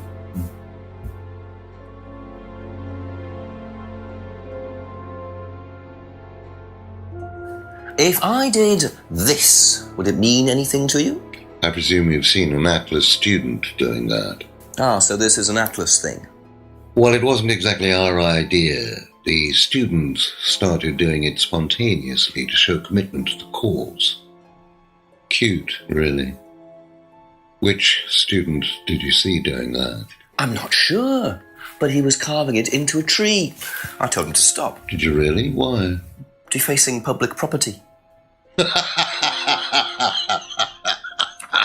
That's the most ridiculous thing I've ever heard. What's the punishment for that kind of thing nowadays? Prison sentence? It's usually a fine. All right. What about defiling public liberty? Does that carry a fine too? Oddly enough, the student in question argued a similar point. Is that something you encourage on the Atlas course? We encourage people who put ideas first and moral anachronisms second. The problem with the law, Inspector, is that it's out of date. Well, I suppose that's a matter of opinion. However, you still respect it.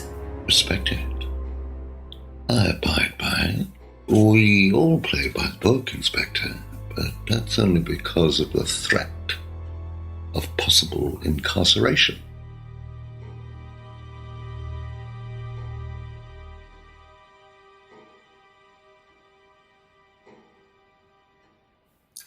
Know what this is, by any chance?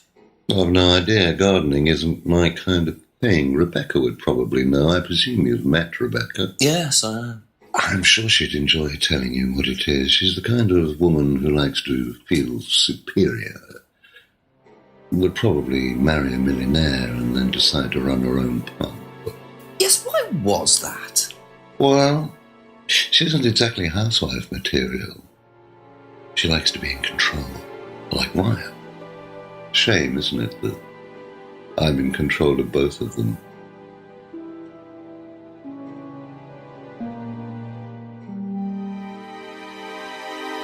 Have you ever heard of Salvia divinorum, or magic mint?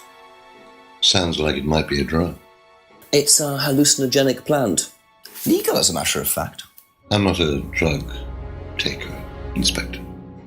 I have no enthusiasm for voluntarily poisoning your brain. And you've never seen anyone on the course taking it? Well, if someone had, they wouldn't have done it openly. We don't allow drugs or alcohol on our course. We like to tell the students that success is the best drug. Whether you buy into that, of course, is another matter.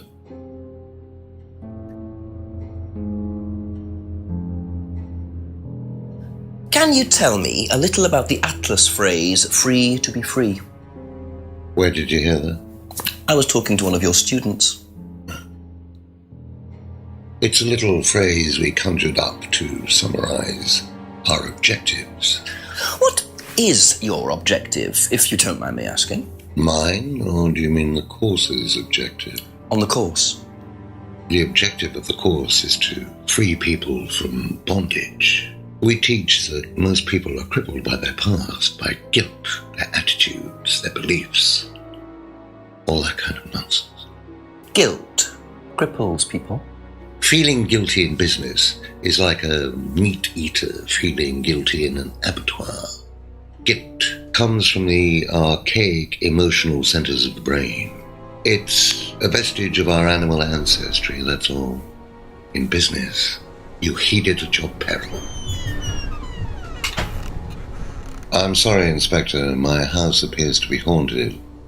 Would you mind closing the door?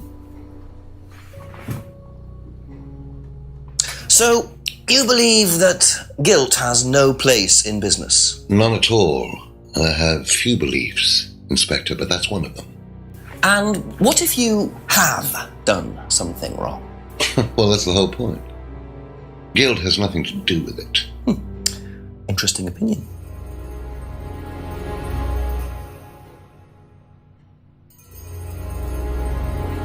What do you know about this? So you've been graced with Goebbels' company already, have you? James, our local minister for propaganda. I suppose Ryan already told you about our actual previous incarnation. He explained, yes. Did he tell you anything scandalous? Not unless you count the suicide. Well, these things happen. Was it your idea? The suicide? Third eye. Yeah, I suppose it was. As my son had started to atrophy, I decided I ought to give him something to do. And third eye was the same as Atlas, teaching business skills. Very similar. So Liam's death didn't prompt you to make any changes? There was nothing we could do about Liam's death, Inspector, any more than we could do anything about Kate's. It was out of our control. You can't blame me for wondering, Paul. 2 student deaths in 2 years? It's called a coincidence, Inspector. I expect they ate fast food also. But you're not investigating all the local chippies, are you?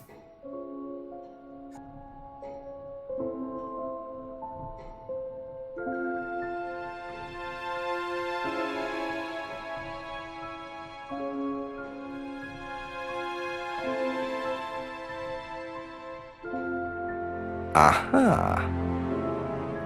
So if you don't allow drink or drugs onto the site, why did you allow Liam to drink whiskey all night? Well, We did give him various warnings. Did try to stop him, but didn't work. But you let him stay on the course? Yeah, well, we couldn't throw him out. This isn't a primary school, Inspector. We're not the police. We can't enforce these rules. If they pay their fees, they're entitled to stay on the course. And what if they want to take drugs? As long as they do it with discretion, frankly, I don't care if they want to wipe or inject paint stripper all over their faces. Do you store any alcohol at Atlas? No. Is there a kitchen? Why, do you want to go down there and check? Well, obviously you wouldn't mind if what you're saying is true. Of course I wouldn't mind. It's past the lavatories down the corridor, but you won't find any drugs in there or alcohol. Whether I find alcohol at Atlas or not, it probably isn't particularly relevant. But it's worth a look anyway. Thank you. Probably be back later. I get the feel...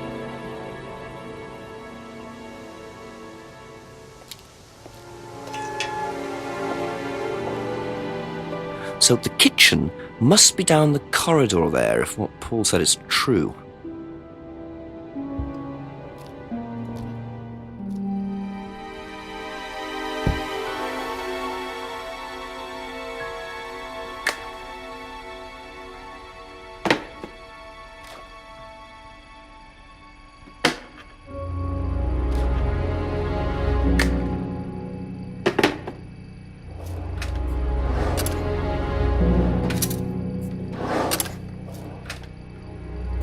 Interesting.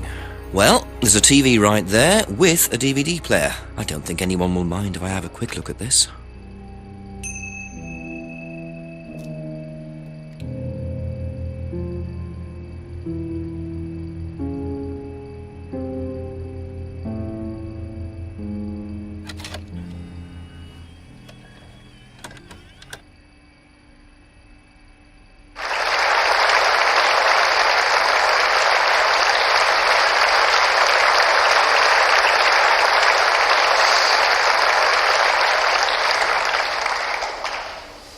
Freedom, true freedom, means freedom from many vices that society had traditionally believed to be virtues. Self-criticism, self-doubt, guilt. Ladies and gentlemen, these are not virtues. These are sins. Born of a fake morality implanted deep within our minds and collective consciousness by governments and religions through the ages, with the sole purpose of preventing the masses, stopping us from achieving the same success, happiness, and freedom enjoyed by those at the very pinnacle of society. I'm going to show you that common morality is nothing more than the cynical creation of an elite desperate to stay in power. An elite hell-bent on preventing you from reaching your full potential by making you feel guilty for pursuing success. But the good news is that you can take back control. You can become the success you deserve to be. Atlas will give you a unique and powerful advantage. Life in all its technicolor glory can be yours. All that you have to do is to stay, embrace it, enjoy it, and learn to love your ambition. Welcome to Atlas.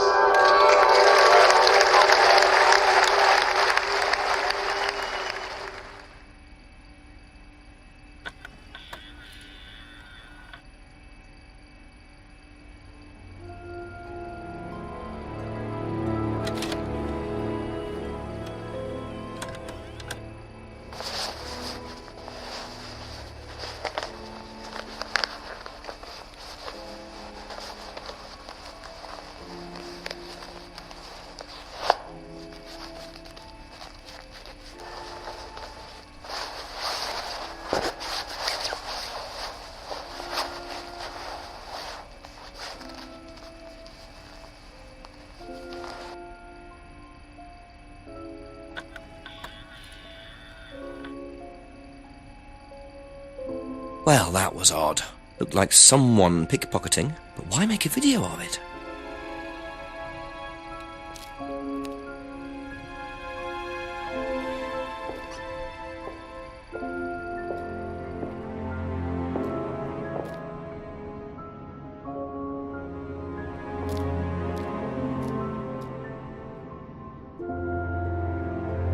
Let yourself go. Feel your soul lifting. Then wait for the moment to break free. Then break free. Excellent, Hannah. Well, Could you come back later, please? what's going on here? Please, leave. Sorry, Ryan, there's a few more questions I have to ask you yet, and time's ticking by. Leave. Okay.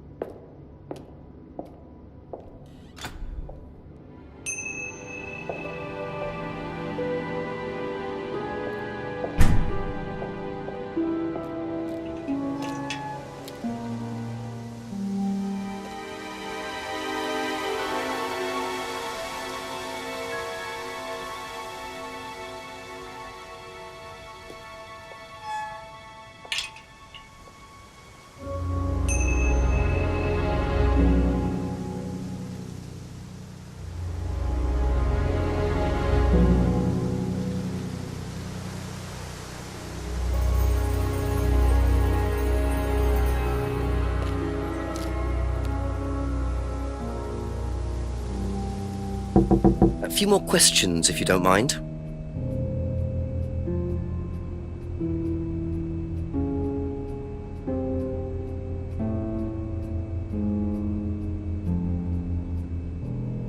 Have you seen this before? No. No, sorry.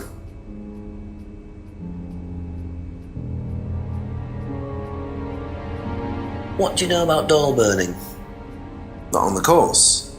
It's a ritual thing. It's getting rid of things that you don't need. Throw it into the fire. And that's a good thing?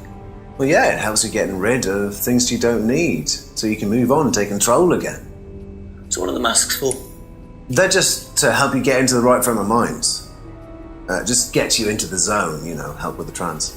A trance? Yeah. It's like self-hypnosis. We do it on the course sometimes. It's just to help you get into the right frame of mind, So you hypnotize yourself? How do you do that? Just stare into a mirror and chant something, just say the same thing over and over again. Or you could just close your eyes and put yourself into a trance. Some people can do that. And that's safe? Well, yeah. Hypnosis doesn't work the way that most people think it does. You can't just be hypnotized if you don't want to be hypnotized. But you can learn to hypnotize yourself. What did you say it was called? Auto-hypnosis? Self-hypnosis, auto-hypnosis, same thing really. I think Simon was a bit too quick to play down the role of auto-hypnosis on the course. I'll have to ask around about this.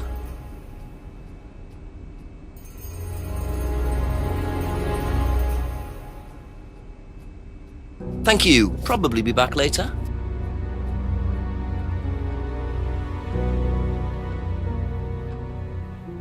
Have you seen this before? No? Don't think so. What do you know about doll burning? Doll burning, I think, was something that they did on the course. Simon mentioned it. Oh, they didn't do that when you were there? No.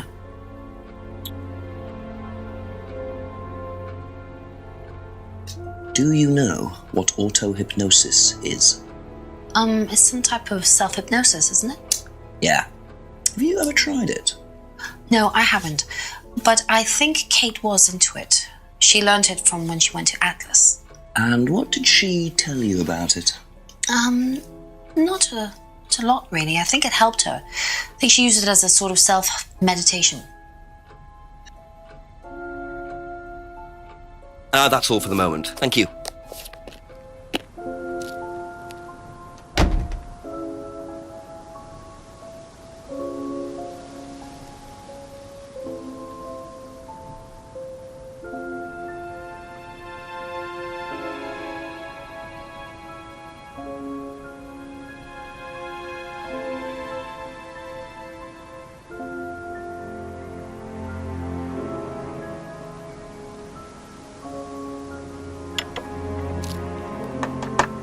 A few more questions, if you don't mind.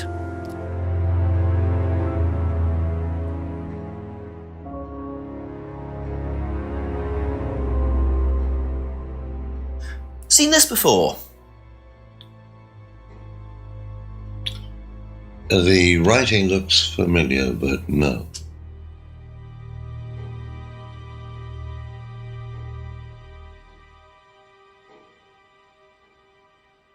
What can you tell me about doll burning at Atlas? Not very much. It's one of Ryan's ideas. My son is under the illusion that he's a genius.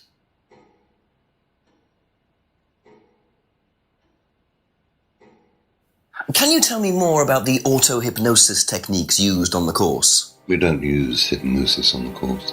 Not at all? Not anymore. So, how was it used? Hypnosis is probably the wrong word, Inspector. It's nothing to do with the trances or things like that. It was meant to force... to help students. Did you force them? You can't force anybody into being hypnotized. You have to want to be hypnotized. It's not something out of your control. You can't be hurt or damaged in any way by hypnosis. So you've never put pressure on students to enter into hypnosis? It would be impossible to do so.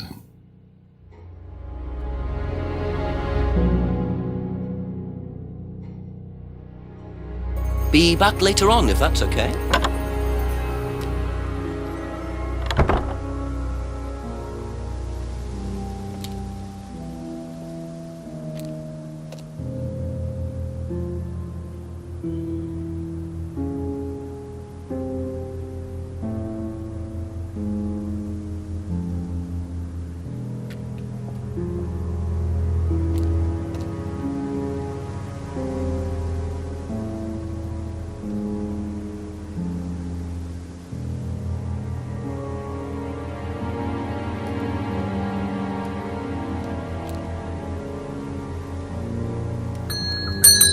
Couple more questions, if that's okay. Seen this before? No, what is it? Do you recognize it? No. Should I?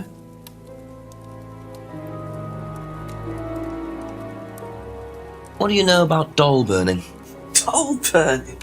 What sort of doll burning? It doesn't mean anything to you. No. Should it? No, that's okay.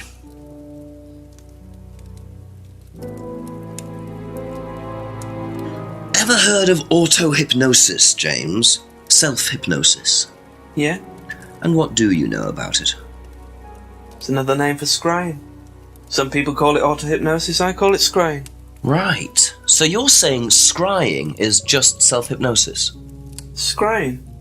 You can scry on anything. I don't use a mirror. I can scry watching the clouds. Maybe the water on a lake in the moonlight. And when you're watching the water, what happens? You go into a trance? You lose yourself in your unconscious. You go deeper and deeper. You swim around. Try not to go too deep. Because if you go too deep, you start drowning.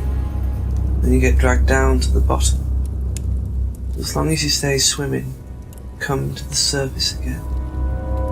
Then you wake up and see the world as it really is. It's like a journey to a place people talk about, but no one's ever seen. You're thinking about Kate, aren't you? What makes you say that? She bought a mirror. Sold her one last year. Was she into using mirrors like that? No idea. But she bought one. Right.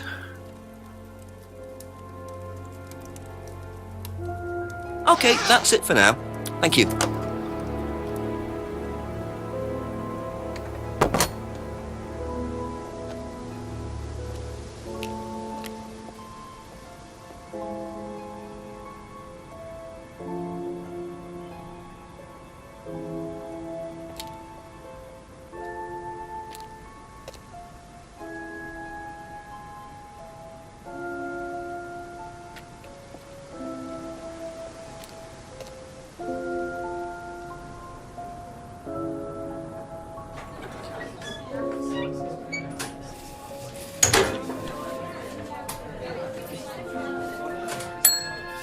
few more questions, please. Thank you. Do you know anything about this? No, sorry. Ask Ryan.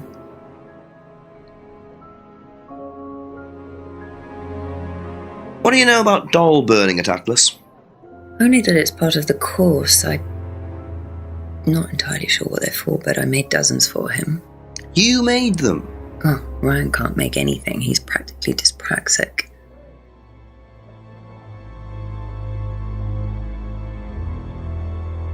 Do you know anything about hypnosis used on the Atlas course? Are you sure you mean hypnosis or the power of persuasion? What's the difference? Not a lot. But if you want someone to do something, it's usually easier to ask nicely. Atlas used persuasion techniques. Well, don't all businesses use it, Inspector? Ever heard of advertising?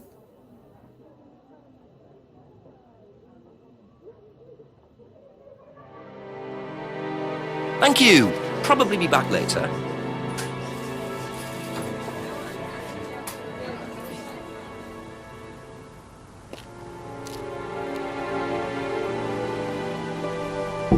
Ask you a couple more things, please.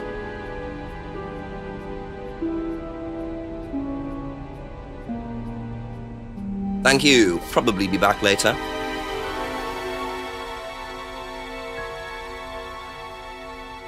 That's all for the moment. Thank you.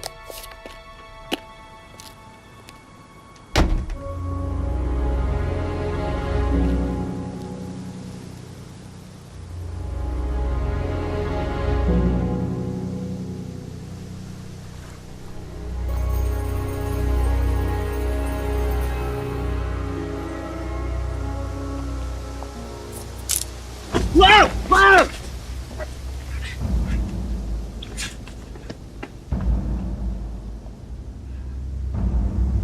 The DVD!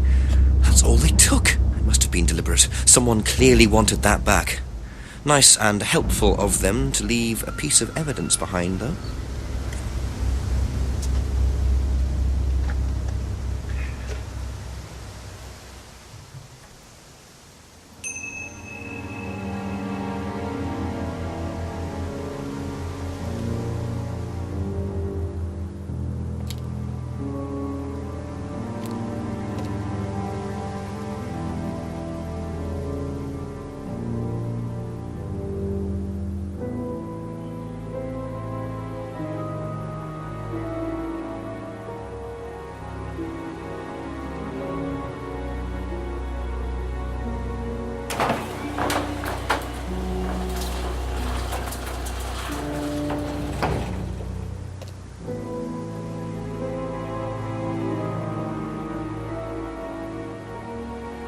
So, those are Ryan's guitars, kept in a garage. Not really the best place to keep them.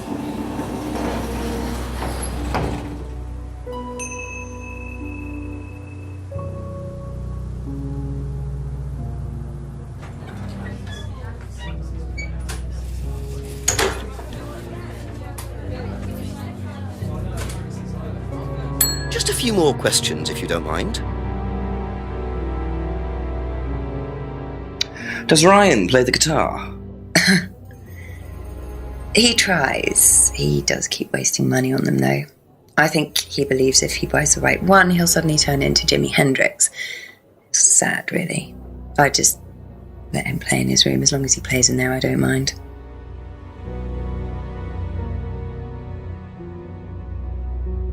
Have you seen this before, anywhere? Well, I know the shop. A costume shop just outside the village. Ever used it?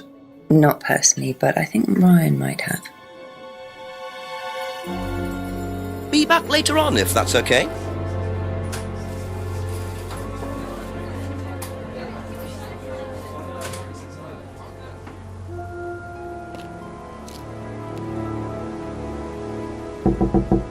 Ask about a few more things, please.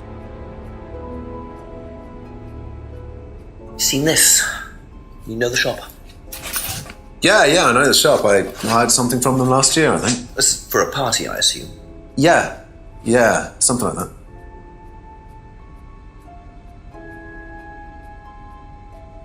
What did you know about Ryan's guitar collection? Not a whole lot. I know he brought a guitar to one of the groups once, at the end of one of the stages. That's the only time I've seen him with a guitar. Thank you. Probably be back later.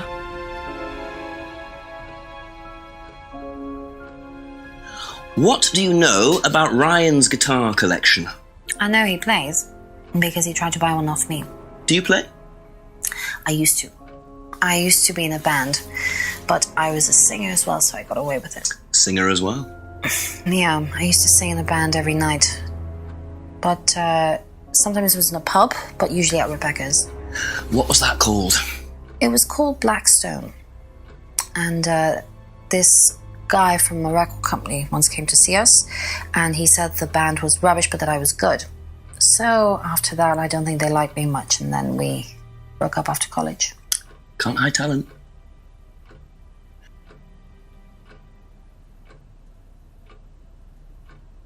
Do you know the shop? Have you used it? No, but I know where it is.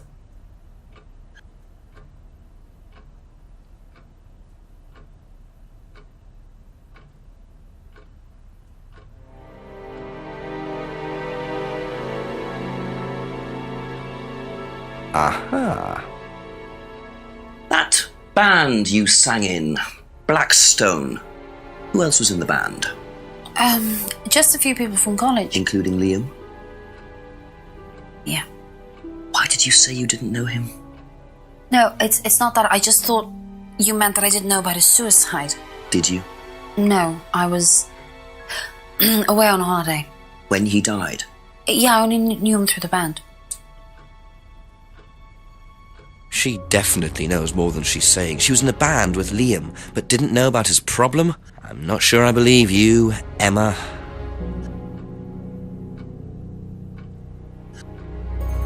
That's it for the time being, thank you.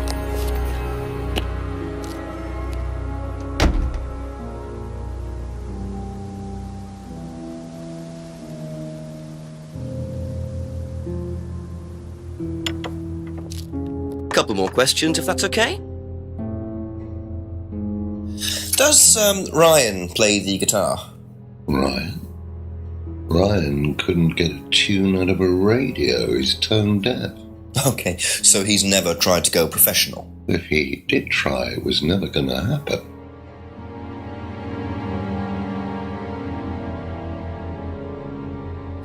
Have you seen this before? No, I don't think so. You don't recognise the shop? No. Is there someone else who works at Atlas? Someone who may have been there tonight? No. There's a cleaner. Comes at strange times, but then he's a strange boy. Work experience. As a cleaner? Oh, we did try him in accounts, but it didn't work out.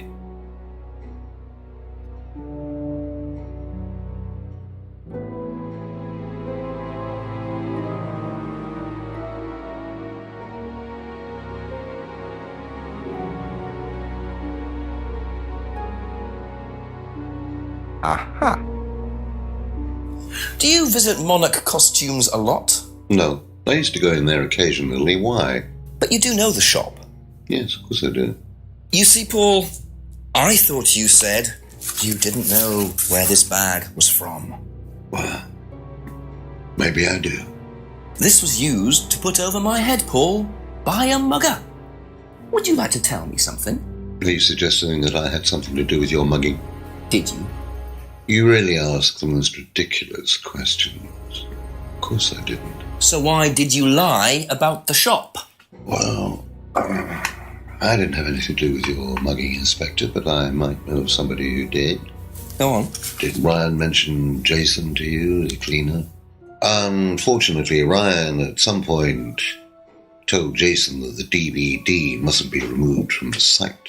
So, when he saw you take it, he simply thought that he was doing us a favour by getting it back. He isn't exactly what you'd call one of Darwin's best examples. So what's on the DVD that's so special? All right, it was something I did myself, a little stunt I pulled to amuse the students. What kind of stunt? I pretended to steal from the students. I emphasize the word pretended. The students knew all about it afterwards. Everything was above board.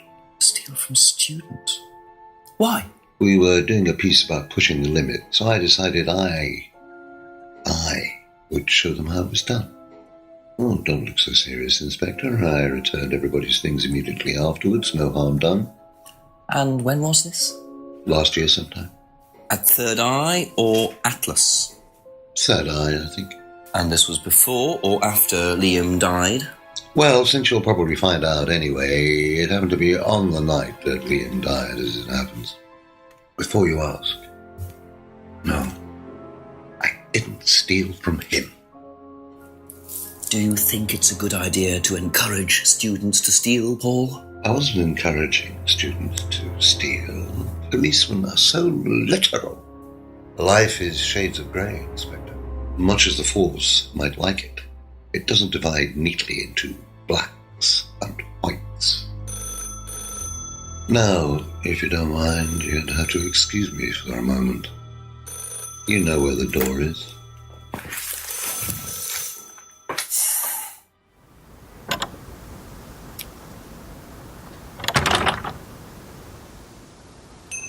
I see he was quick enough to claim he didn't steal from Liam. What kind of stunt was that anyway? And Liam dying later the same night? It's just all a bit too suspicious.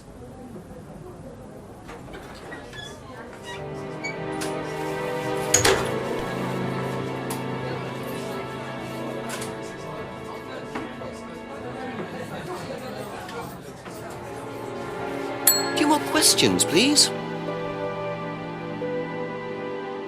Did you know about Paul's money stealing at Atlas? Are you talking about a particular incident or just in general? It's something he did on the course. Stunt. And what did he do exactly? Oh, well, he pretended to steal from the students. That doesn't ring a bell. Paul's stunts usually involve throwing fancy dress parties with scantily clad girls or women dressed as nurses. That's his usual fetish. When was the last party he threw? Sometime in the summer. I didn't stay long.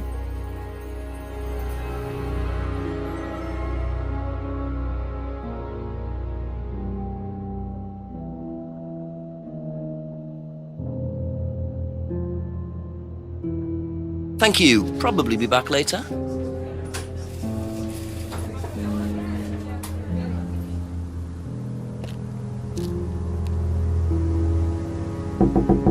Ask you a couple more things, please.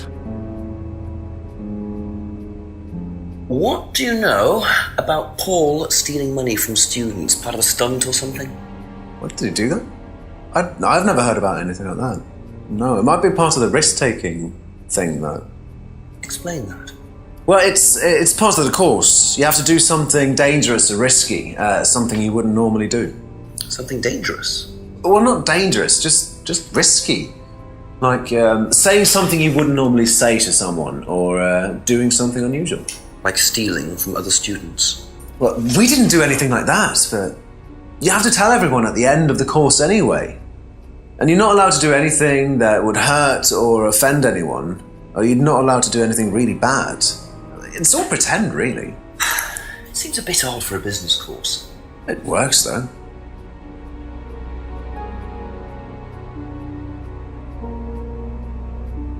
That's all for the moment. Thank you.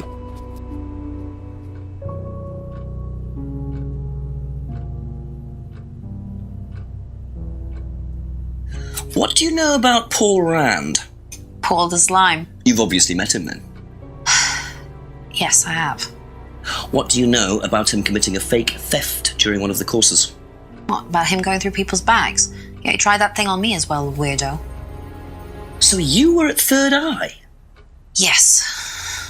Yes, I went there for a few months after college and I left because I hated it. And I didn't know Atlas was the same thing. And I went with Simon. Does Simon know that? No. I didn't want to burst his bubble, so I didn't say anything. So he doesn't know you went to Third Eye? No. Ah! So is that where you met Ryan as well? Yep. Right. What didn't you like about the course? Well, it was just It was stupid. They just made you do things to other people and be abusive just to prove that you could, and I absolutely hated it. What sort of things? Oh, just stupid things. Nasty things to prove that you could do it. It was about not feeling guilty. And it was horrible. That's why I left. And is Simon doing all of this stuff now? No, I think they had to stop because it was just getting ridiculous. I think somebody got arrested or something. Very interesting.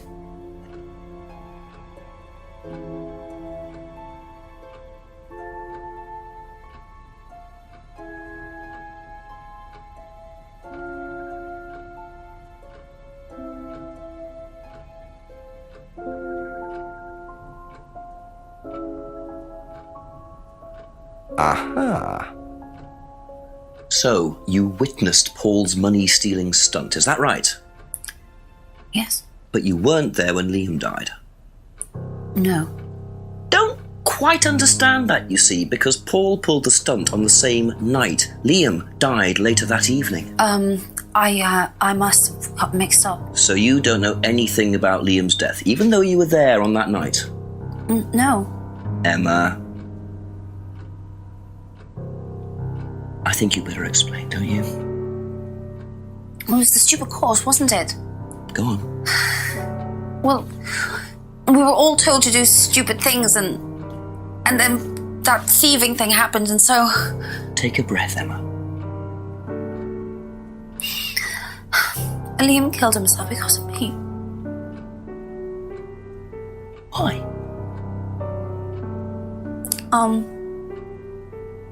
Liam had a birthmark on the side of his face. And no one would mention anything, even though we all knew it was there. And they all thought it was ugly. So I thought I'd say something, and I even asked Paul if it was okay to say it. What did he say? He said he wouldn't mind. Then Liam killed himself. Liam's dead because of me. Well, Emma, I'm quite sure you regret what you said, but I really don't think you caused Liam's death. There's always more to these things than meets the eye. It wasn't your fault. We can't tell Simon, please. Simon doesn't need to know. Don't worry. Thank you.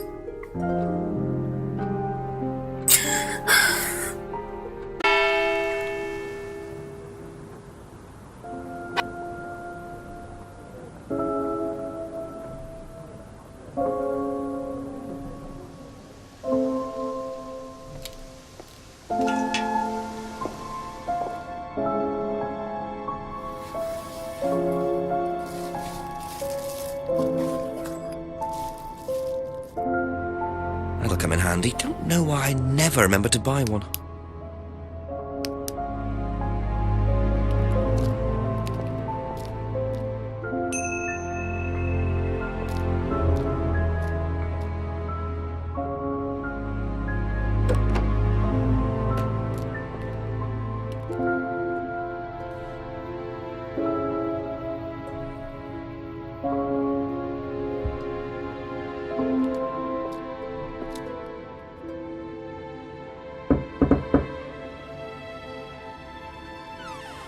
A few more questions, if you don't mind.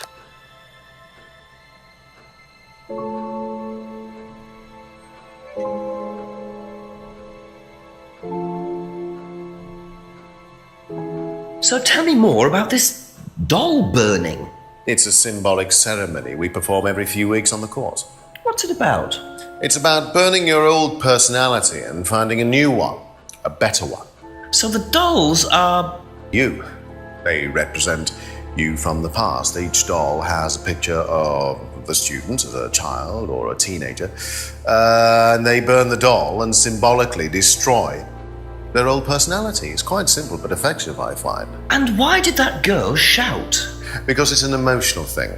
She's quite clearly become very attached to her doll. They do spend the first month with them. We tell them to take the doll everywhere with them before they actually go through the doll burning. And you believe that's a good thing? Destroying your past? Of course it's a good thing, Inspector.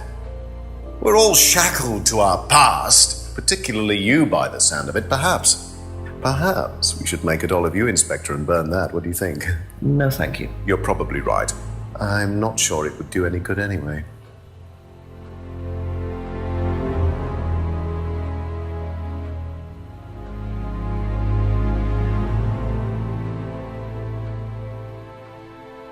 Can you tell me about auto-hypnosis? Now, what would you like to know?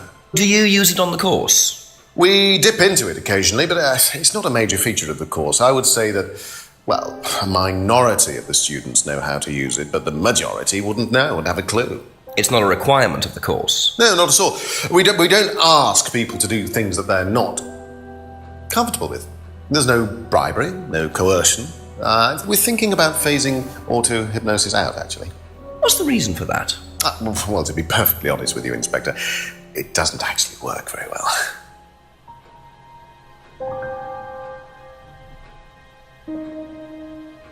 Do you know what this is?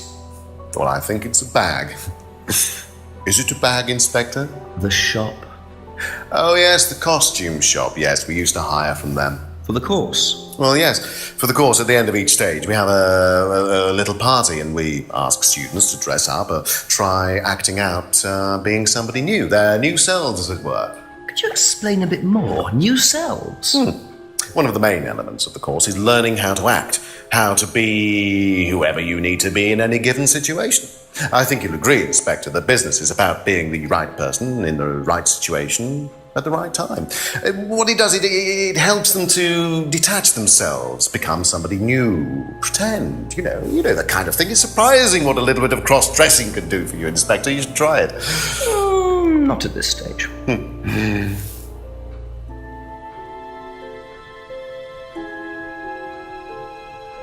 I didn't realize you were a musician. Oh, well, I'm not really a musician. I mean, I dabble a little bit. To be quite honest with you, I'm far more interested in collecting guitars. You're not in a band? Well, I did audition. I did audition a few years ago. When I say a few years ago, of course, I mean about 20 years ago. Doesn't time fly? What band was that? Oh, I can't remember. Something Stone. Aren't they all called something Stone? Hammerstone. That's it. And you still collect? I haven't bought a guitar for over a year. I feel I've moved on.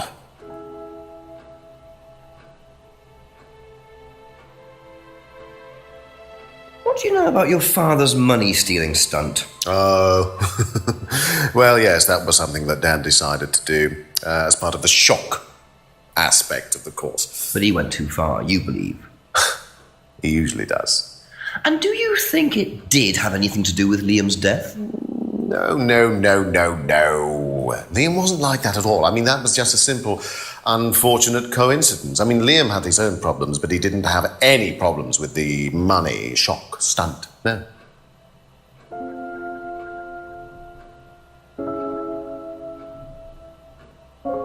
What do you know about Emma Bowman criticising Liam before his suicide? I was there. I witnessed it. Well, I know Emma blamed herself for his death. Did she? Well, she was upset and all of that, but I wouldn't blame her, Inspector. I really don't think she had anything to do with it at all. You don't think? Liam was a very confident person, very outgoing, very strong individual, or so it seemed. I mean, people are free to do what they like. Even something as irreversible as bumping themselves off. Sad though that is, of course.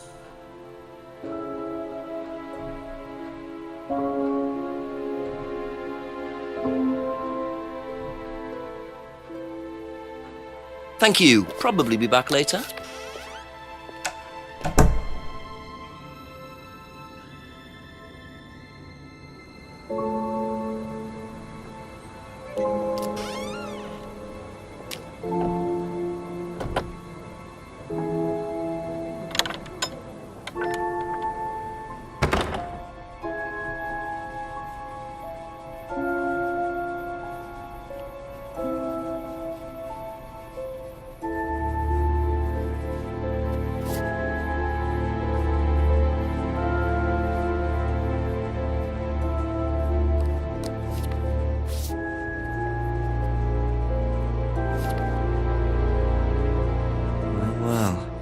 the mask symbol again.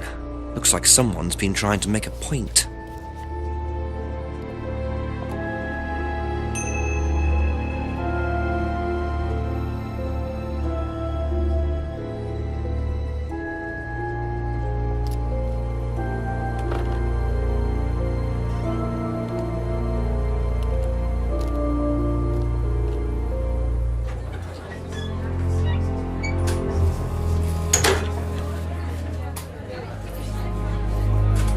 A few more questions, if you don't mind.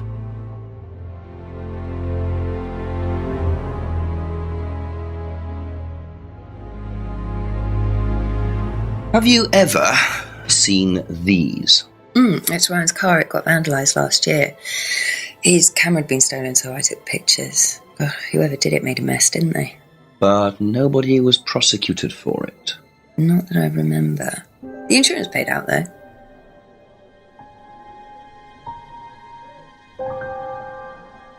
That's all for the moment. Thank you.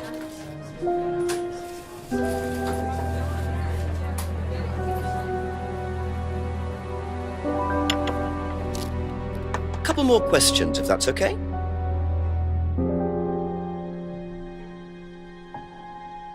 Do you think Emma's criticism of Liam on that last night led to his suicide? I doubt it helped. Did you encourage Emma to criticize him? I didn't encourage Emma to do anything. I merely told her what we tell every student to do, to express themselves as they want to. It would be out of order to criticize them after that, wouldn't it? However, I didn't expect her to criticize his birthmark, if that's what it was. That's a decision she took herself. So you didn't know her well? No, not at all.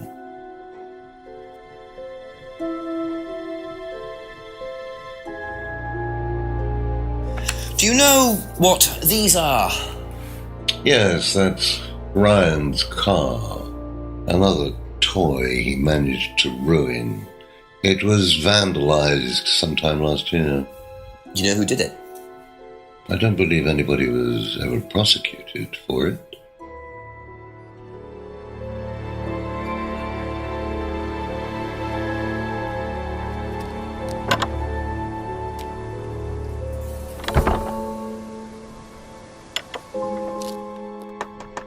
A few more questions, please. Thank you.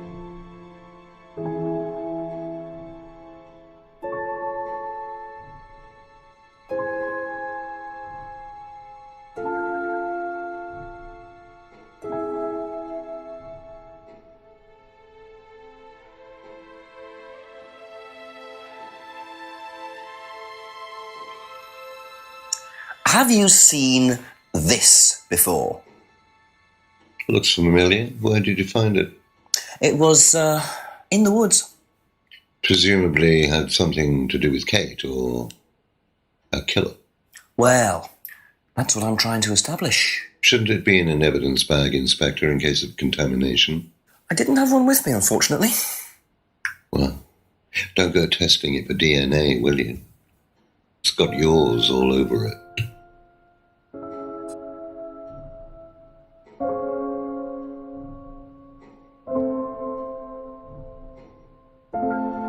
Aha. You say you didn't know Emma, yet you bought her a freedom necklace. I don't remember saying anything about buying Emma a necklace. So you didn't buy her one? So you did buy her one. So that means you must have known her, and quite well too. Stop making such a big thing about this, Inspector. Look, I've been around a few years. The clock is ticking, and I admit I have an embarrassing weakness for attractive women. It was a stupid mistake, but that's all it was. So you're saying you tried it on with her? No, I didn't try it on. I bought her a necklace.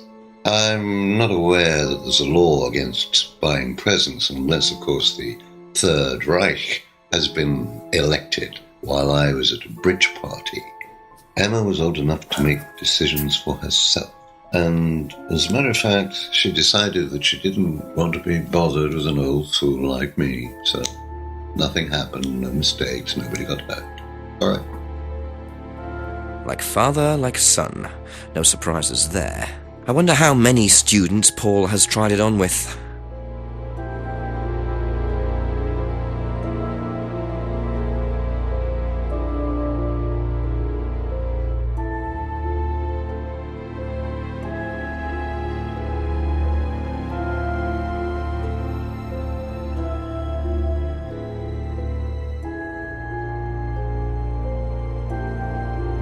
Be back later on, if that's okay.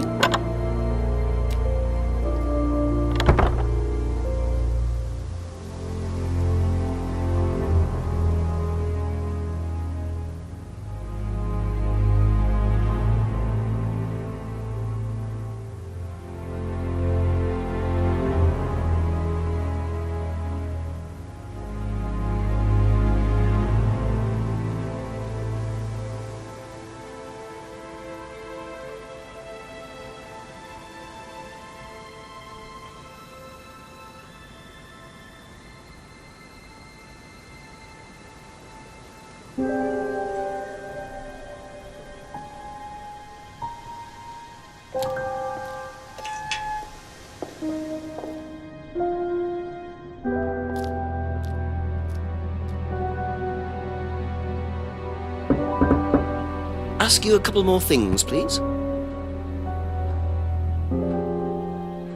Do you know what these are? Oh, yes, that's my old car. It was vandalized. I took those for the insurance company. Where did you find those? At the pub. You know who did this? Yes. A girl called Lisa Blint. She was on the course, very strange girl. And why did she write the words devil worshippers all over your car? Well, she was a very strange girl. She had a lot of psychological problems. I'm not entirely sure, Inspector. I mean, she took a dislike to the course for some particular reason. I couldn't quite put my finger on it. And she asked for a refund. I declined. And she decided to spray her disapproval all over my car. Odd thing to spray, isn't it, though? Devil worshippers? Well, she was a very odd girl, Inspector. Maybe she thought it was a way of getting back at us. I have no idea. Did Rebecca know about it? Well, yes, she did, but I wasn't about to unleash Rebecca on her. She can be quite fierce sometimes, you know. And I mean, the girl wasn't vindictive. She had psychological problems. She lives in the village, actually. The run-down house at the end of the lane. Can't miss it. Really? Right, thank you.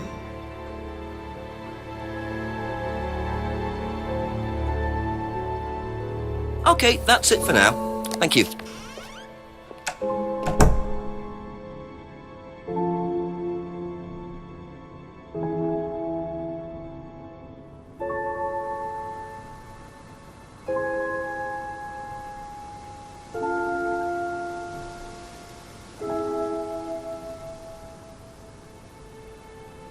Could that be where Lisa lives? Run-down house at the end of the lane. That's what Ryan said, wasn't it?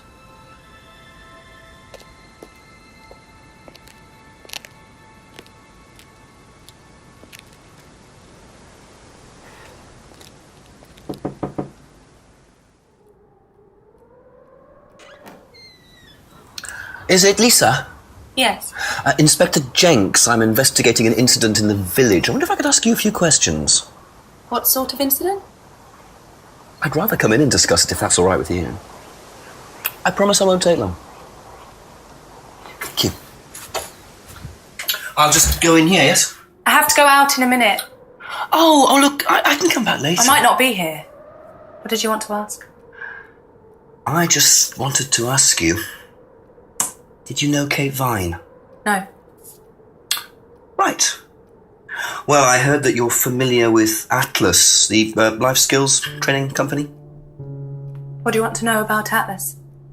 Well, I heard you reacted badly to it. Of course I reacted badly. So would anyone. Now, why do you say that? Because they're devil worshippers. Devil worshippers? They're making demons appear. They're tricking everybody. They're getting people to join up, then they're putting demons inside them. You can see them. See who? Demons. Where could you see them? In the mirrors. At Atlas? Any mirror. You can't get rid of them. They stay inside you. So, how did you get rid of them? I didn't. You still see them?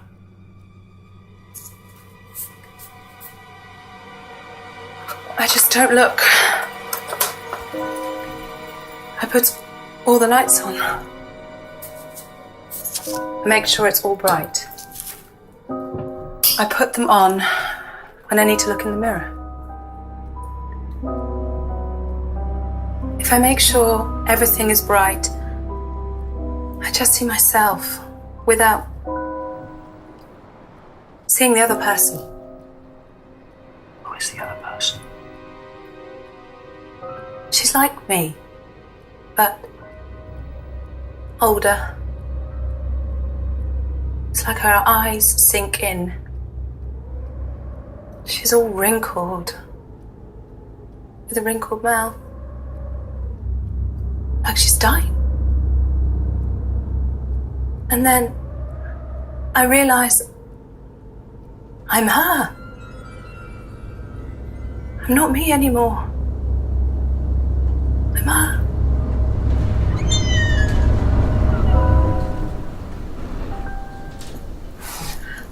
I'm sorry, I have to go now.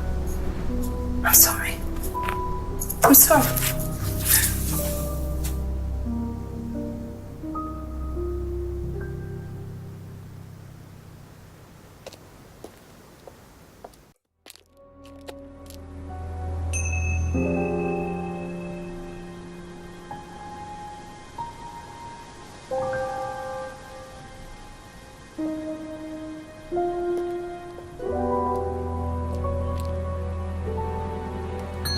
Just a few more questions, if you don't mind.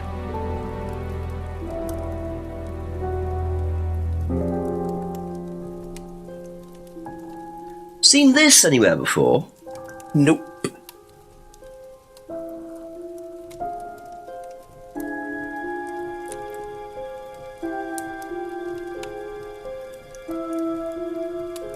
Know anything about these?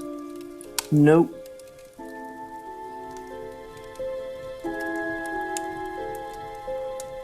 Do you know anyone who is interested in or involved with devil worship? Have you met Lisa? Which Lisa are you talking about?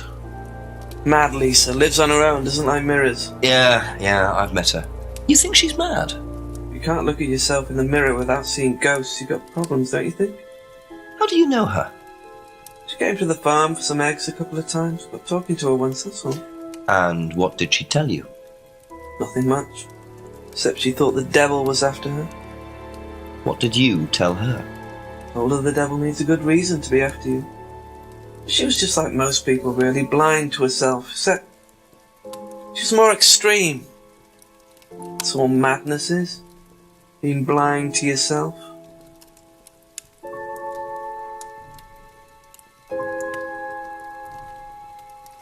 Thank you. Probably be back later.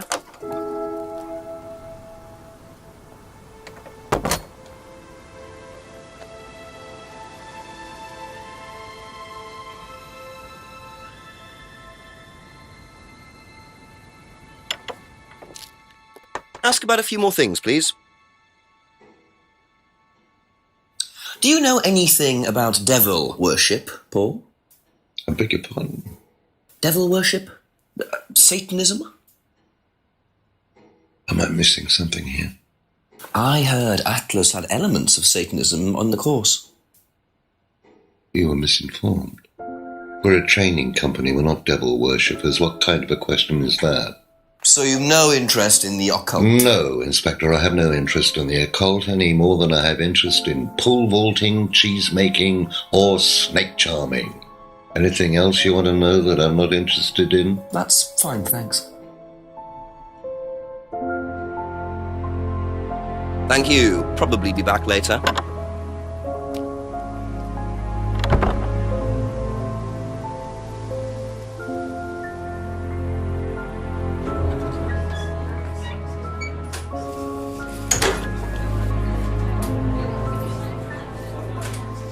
Couple more questions, if that's okay?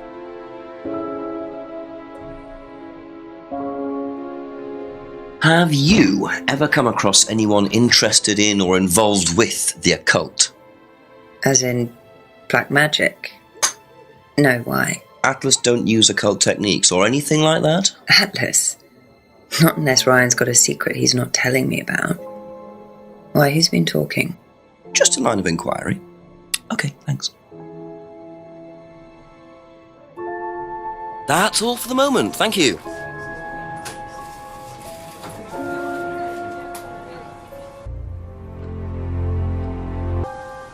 I really have no idea. None of that made it... A few more questions, please.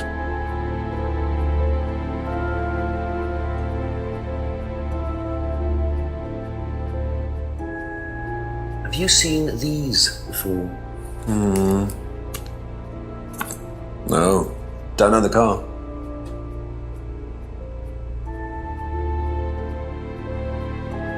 What do you know about devil worship? Devil worship? Where? At Atlas. Devil worship at Atlas? No, there's none of that. Be back later on, if that's okay.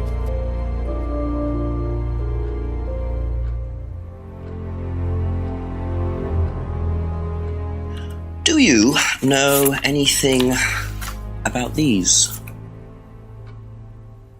Nope. Sorry.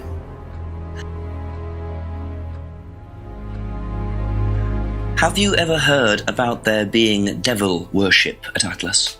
Devil worship? No. Definitely not. Who said that? It's just something I heard. Okay, thanks. Thank you. Probably be back later.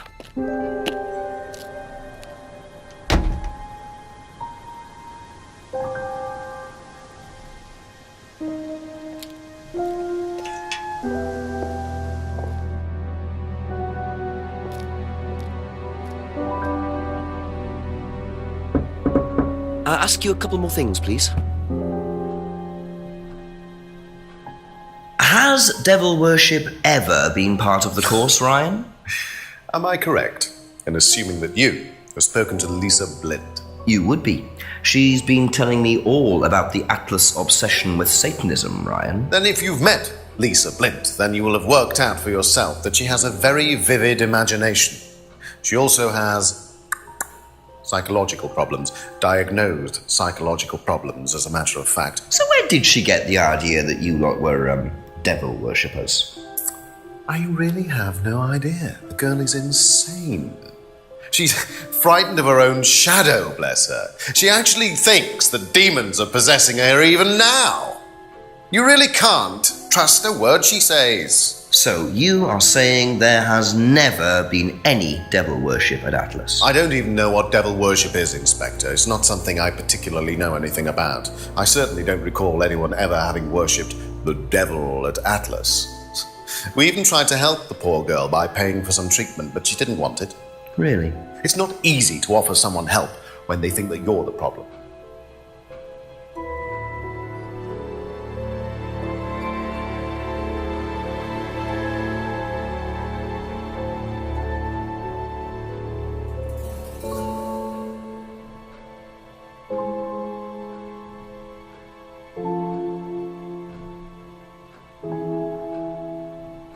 Aha. So you used to read a lot about voodoo and satanic rituals, but you don't know anything about devil worship? Well, obviously, I just meant we don't worship the devil. We're not devil worshippers here at Atlas, Inspector. Ridiculous. But the point is, Ryan, that you claim not to know anything about it, but admitted you were obsessed with it when you were younger. Are you sure none of that made its way onto the Atlas course? And that Lisa isn't basing her beliefs on anything within that course? Lisa isn't basing her beliefs on anything other than her own imagination, Inspector. Look, we do use some techniques that some students find difficult, disturbing. We encourage them to see things differently, that's all. And some people simply aren't up to that. Some people, like Lisa, that's why we introduced the aptitude test. What's the aptitude test? This.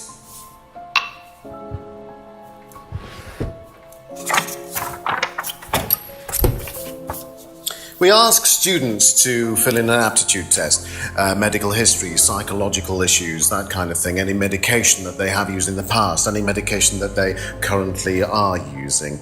Here, take a look. Basically, it's just to try and make sure that we don't get another Lisa. Has it worked? Well, touch wood, so far, yes. Can I keep a copy of this? I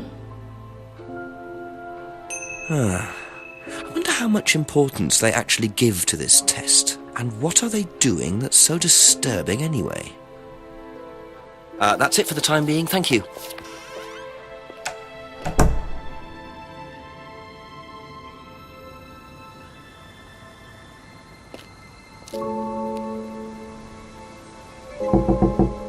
A few more questions, if you don't mind. Did you do a test before you started at Atlas? Oh, yeah.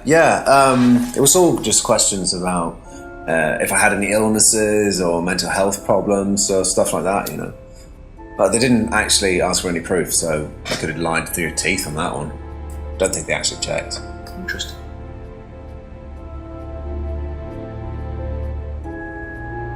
Thank you. Probably be back later.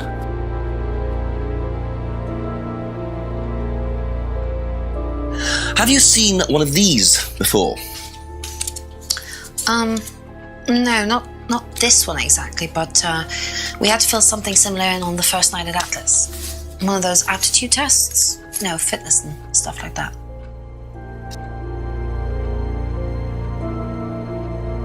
That's all for the moment. Thank you.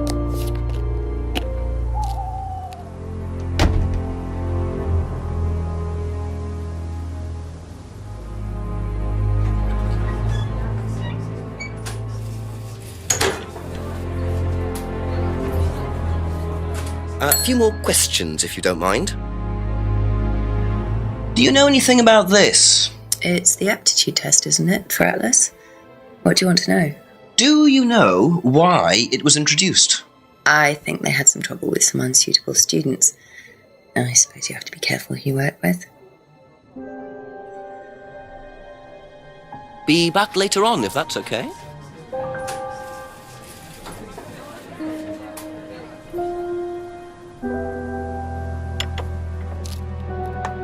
Couple more questions, if that's okay. Can you tell me a bit about this, please? It's the Atlas aptitude test. What do you want to know? What does it test, exactly? It's a test we introduced to make sure that any students didn't have any major personality problems, skeletons in the cupboard, so to speak. We introduced it because we had a little bit of a problem with one of the students. Lisa. You are well informed. And what do you think it was that disturbed her?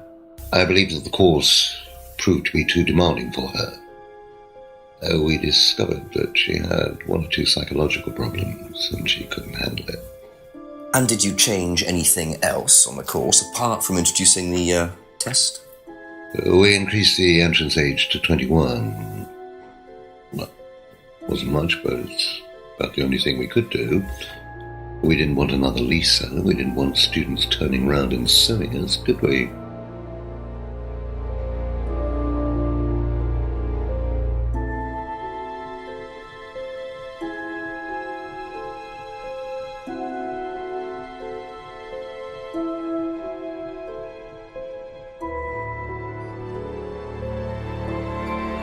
Aha. So nobody has ever been affected by auto-hypnosis, except Lisa. Hypnosis wasn't the problem, Inspector. Lisa was the problem with Lisa. That's why we introduced the test. But the hypnosis was the trigger, wasn't it? Lisa arrived on the course believing we were all devil worshippers. She was nuts to start with. We didn't make her like that. Well, as far as I can tell, Paul, you've had one student accuse you of devil worship and 2 others commit suicide. Some of your students aren't having a very good time on this course, are they? Nonsense. Kate was enjoying every minute of it. She couldn't get enough of it. Really? She was full of the joys of life. Bubbly, confident, flirty. With who? You mean with whom? With whom? Pretty much everybody. Including me, as I remember. Really? And, did you respond? I don't get into relationships with students, Inspector. Company policy. It's not professional. Interesting admission that Kate flirted with him. There's no way Paul would have turned down an opportunity like that.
Aha. So you avoid relationships with students, except for Emma, who you tried to date. Oh, come on, Inspector. That was a long time ago. And what about Kate Vine? Did you try to date her or not? Oh, don't be so ridiculous, Inspector. Kate was an exceptionally clever girl. She knew exactly what she wanted, and she knew how to get it. You mean that Kate approached you? It wouldn't surprise me if she was playing everyone in the group. Kate had more enemies than you'd think. She was a very, very manipulative young woman.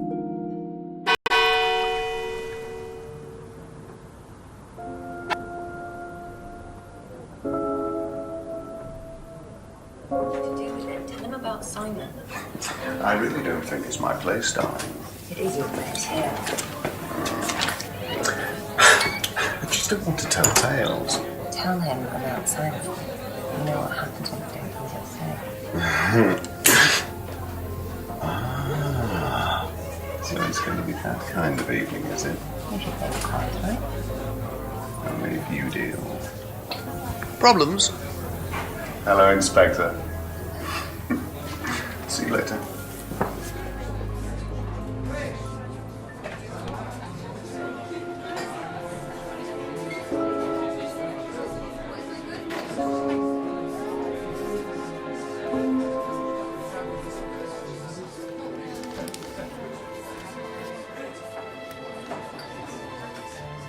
Well, isn't that interesting?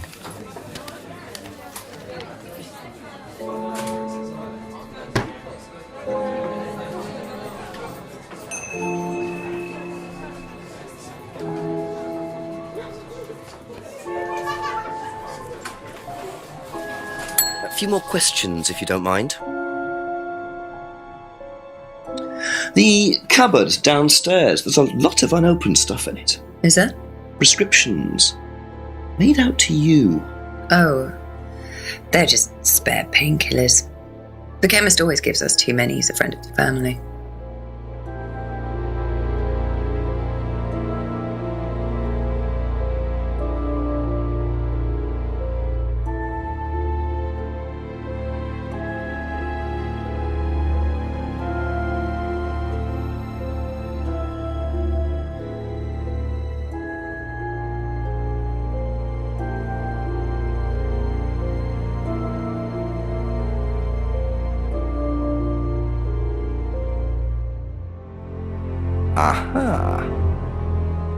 So, you don't take any medicines except for prescription painkillers.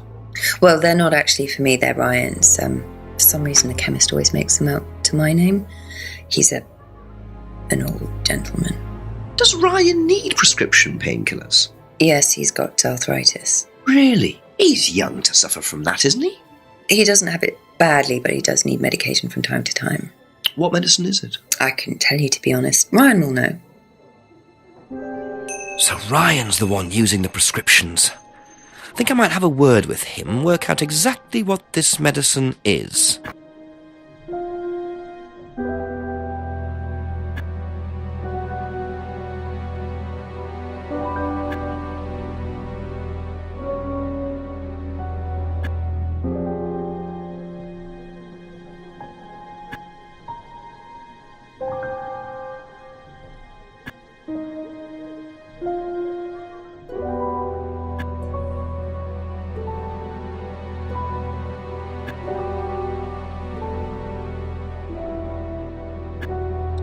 The cupboard downstairs. There's a lot. Thank you. Probably be back later.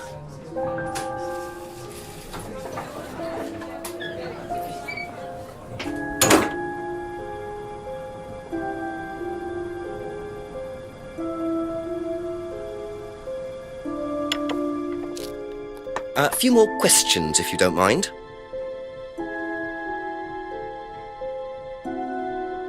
When did Ryan begin to suffer from arthritis? Ryan doesn't suffer from arthritis. Really? The only thing that Ryan suffers from is a pathetic inability to deal with any kind of discomfort. He pulled his back sometime last year. Since then, he's going around telling everybody he suffers from arthritis. I thought he had medication for it. Oh, he only has medication because his GP, who is almost as dysfunctional as he is, keeps prescribing it for him. So you don't believe he really has arthritis? Not at all. That's all for the moment. Thank you.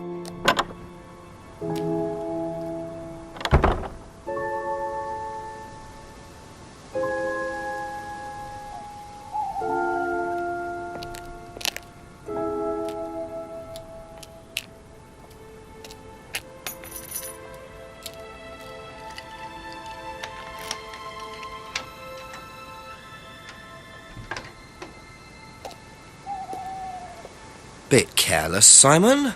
Probably nothing important, but at this stage, I need all the clues I can get.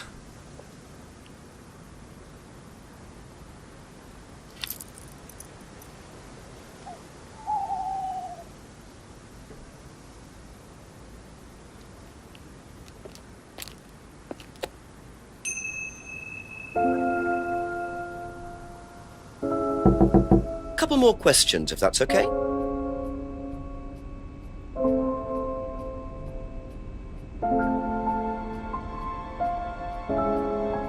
Did you know about Ryan's arthritis? Ryan? He's got arthritis? Apparently. Oh, I didn't know. I hadn't noticed he had any problems.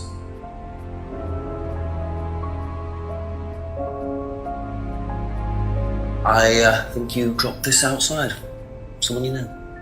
Oh, this is just from some IT guy I met. I don't need it. Fair enough. I noticed some numbers on the back. Do you need these? I don't know. What is it? 1905? Oh, yeah, that's just a pin for something. It's okay, I can remember it. So not an offshore savings account or anything? No, it's not important.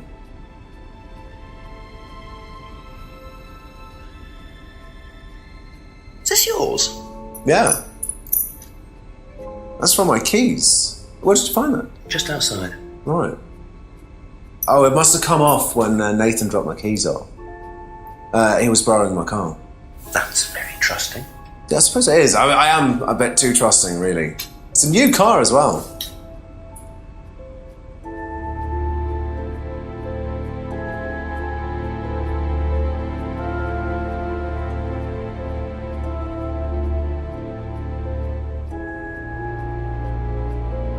Aha. So the bike's the only way you can get to work, yes? Yeah. What's wrong with the car? I can't drive the car yet, can I? I don't have my license. Right. I got a windfall from an insurance payout. Just figured I'd buy something sensible with it straight away instead of wasting the money. What was the insurance payout? It was for a laptop. It got stolen down at Atlas. At Atlas? Well, they didn't break in. I think they just walked in and took it. The laptop was in a storeroom, but I think the lock was broken, to be honest. Doesn't sound like they're taking their security very seriously. Actually, it got a lot better after that. Think I'll check it anyway. Must have been a very nice laptop to be able to buy a car with the insurance. Or a very cheap car. Might have to have a talk with Ryan about his security measures. Be back later on, if that's okay.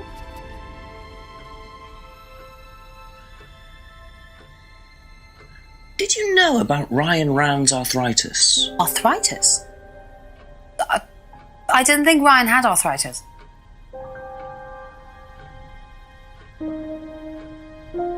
Have you seen this before?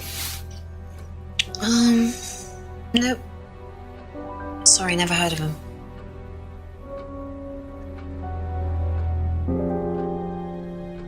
And what do you know about this? This is Simon's. I bought this for him when we were on holiday. Has he lost it? He dropped it. He can't keep anything.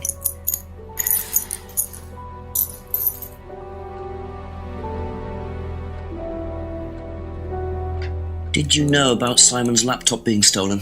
Yeah, because it had all my college work on it, which I hadn't backed up or saved. Not that it mattered much, but I did buy a new one. And Simon uses it now, when I let him.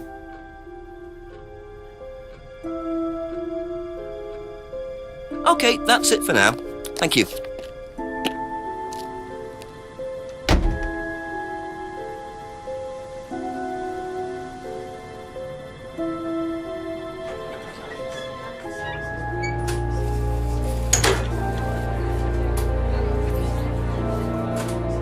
A few more questions, please. Thank you.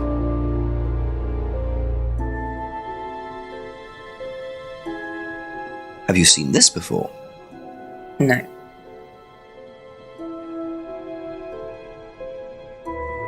Do you know anything about this?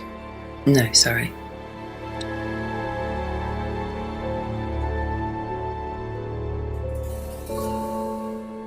Thank you. Probably be back later.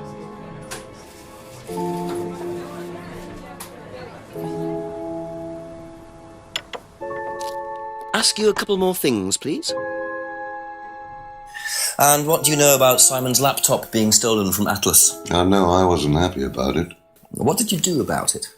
Ryan paid a con man to install a complicated CCTV system at twice the price that it would probably have cost. Seemed to do the trick, though. We haven't had a theft since.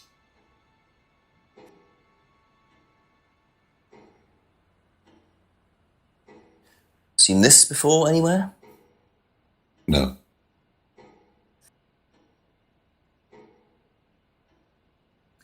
Do you know who this is? Dean Hayfield, Aztec. Sorry, never heard of him. We have some prisoner of a sort who does our IT. Large guy. No manners. Thank you. Probably be back later.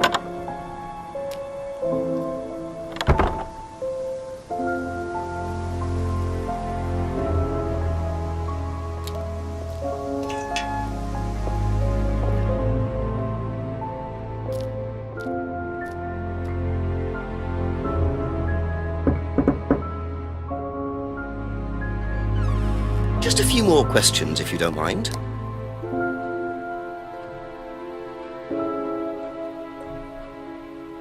Do you know what the medicine in the cupboard at the pub is for? You'd better ask Rebecca about that. I'm not exactly sure what's in there. She tends to keep her wares under lock and key. Do you know, our wedding night was quite a surprise.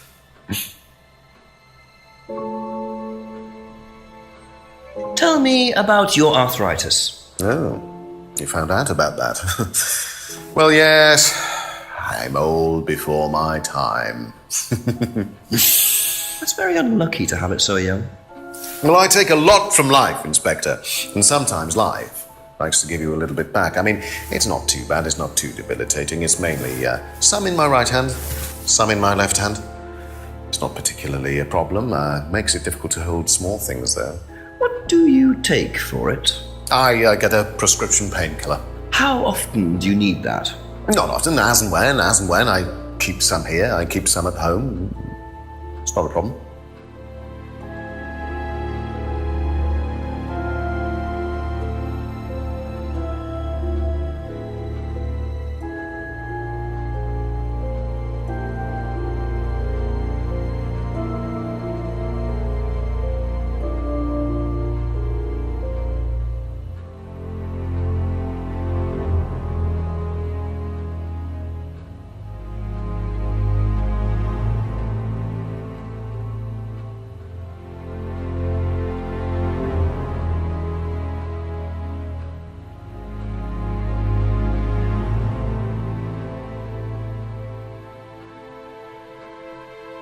Aha. So, you don't keep any medicines on site at Atlas? No. Except your prescription painkillers? Well, these are not available to the students. But they are kept on site? Yes, but they're locked away. They're kept in the storeroom. Nobody would have access. You're sure about that? Absolutely sure. And what are the painkillers, Ryan? Painkillers. Just painkillers. Normal painkillers. Paracetamol, codeine, morphine. Well, all right, they're morphine tablets, yes. Oh, really? Oh, come on, Inspector. I know what you're thinking, but there's no way Kate could have had access to them. Because they're in the storeroom? Well, not just that. She wouldn't have even known about them, or where they were. Sure about that? Yes. So it is morphine Ryan's taking. The pieces are starting to come together. Now I just have to work out how Kate got hold of it. If it was Ryan's morphine she got hold of course. Know anything about this? No, I don't. I'm sorry. We have our own IT chap. Lovely chap, in fact. Fat and sweaty, though. It's like a double act, doesn't it?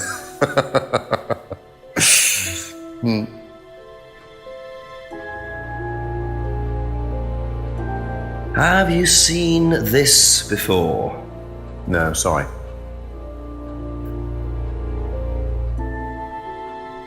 Were you at Atlas when Simon's laptop was stolen? Oh, I believe I was, yes. It was taken from the storeroom in the hallway. Was it ever recovered? No, we didn't catch anyone. We're quite exposed out here. Somebody could just have wandered along the lane, seen into the storeroom. It's not particularly secure. They could have been in and out within minutes.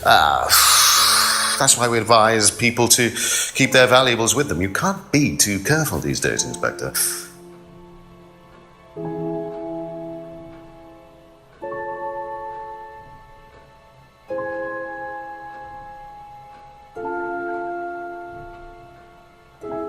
Aha. So the storeroom isn't particularly secure, yet you keep your morphine tablets in there. I thought you said no one could get access to the morphine, but they could, quite easily, couldn't they, Ryan? I didn't mean that storeroom. I meant a different storeroom. I keep them in there. Okay. So where was it locked up? It's upstairs. It's got a combination lock on it. Nobody could have access to it except me and Dad. Nobody. I might have a look at that if you don't mind. Don't mind at all. A combination locked room, I see. Well, I might have a look around for that. See how secure and combination locked it really is. That's all for the moment, thank you.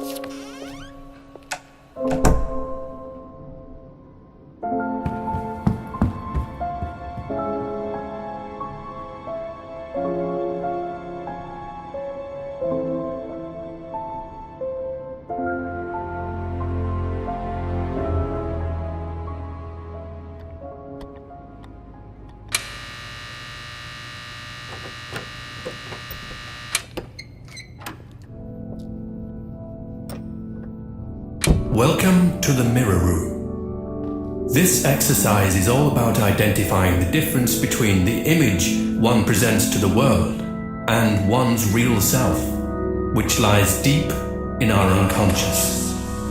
As you move through the network of mirrors, practice seeing yourself as a stranger. The more you separate from your persona, the more aware you will become of your true desires and ambitions. Chant with us. I am free from my image. I am free from my past. I am free from myself. I am free from my image. I am free from my past. I am free from myself. I am free from my image. I am free from my past. I am free from myself. This exercise involves the use of liberation masks. You have now completed Module 1. Module 2 covers boundary testing, threshold testing, and extreme testing. Please read the notes carefully before attempting the module.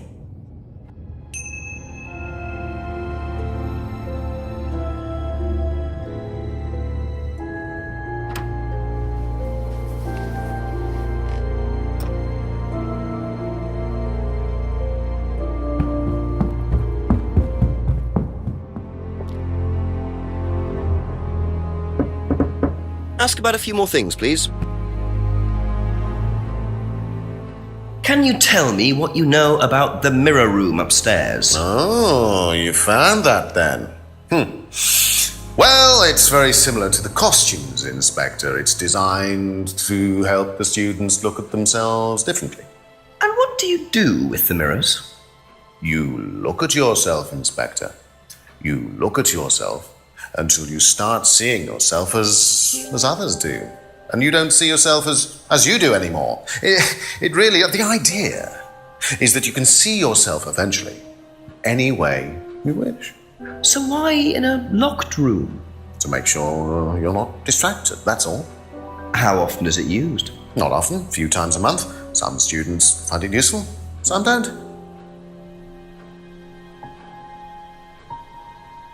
Be back later on, if that's okay.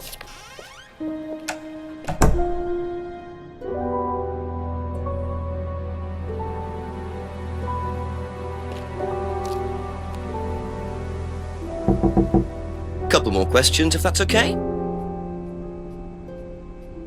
Do you know about the mirror room at Atlas? Yeah. What's it used for? Well, it's mainly for the auto-hypnosis module. You go in and you stare into the mirror and you go into a trance. Then when you're ready, you come back out. So you just go in whenever you want to? Oh, no. There's certain times when you're allowed in, and only they know the combinations anyway, so you can't really get in. You don't know the combination? No.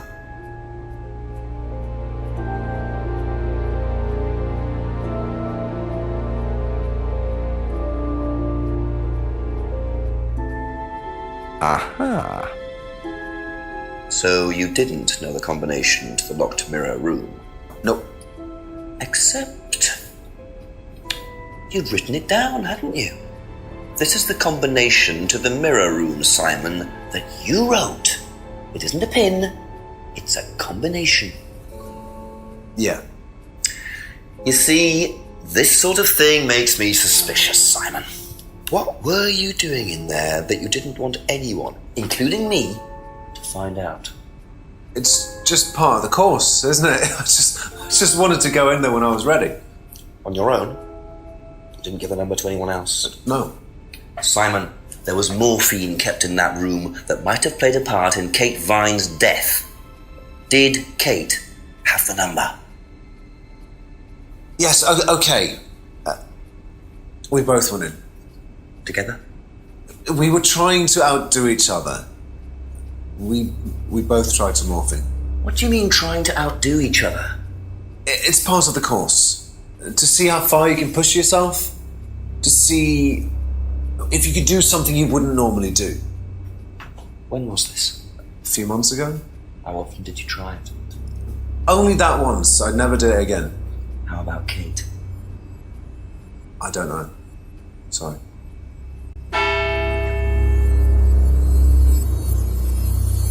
So that's how Kate got the morphine. But what exactly does this testing involve? Could this have been what killed Kate? 11 o'clock. Just an hour left to solve this thing.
So James is interested in poppy pods, is he? I think he's got some explaining to do.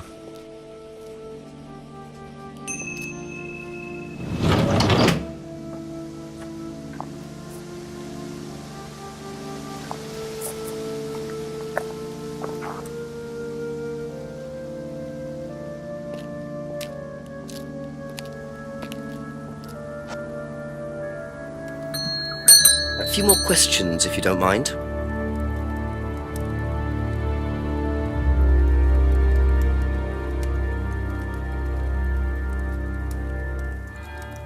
Recognise this at all? Yeah, he fixed my laptop. Does he live locally? I think so.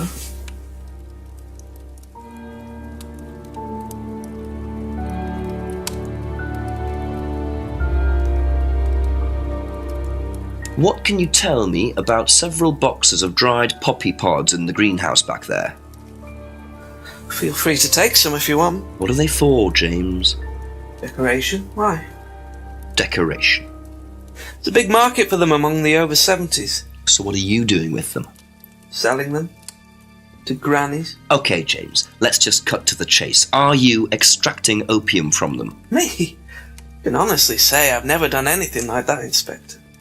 Sure about that? Scout's honour. And who was the guy delivering them? A friend. Someone gave them to him. He asked me if I wanted them. I said I'd have a look and see if I liked them. You just thought you'd have a look? No particular reason? I'm a plant scientist, that's what I do. Have you ever sold them to anyone else? I only got them a few minutes ago. In the past. You know Kate's body had opium in the blood when it was found? No, I didn't. Hey, that's nothing to do with me. Let's hope not.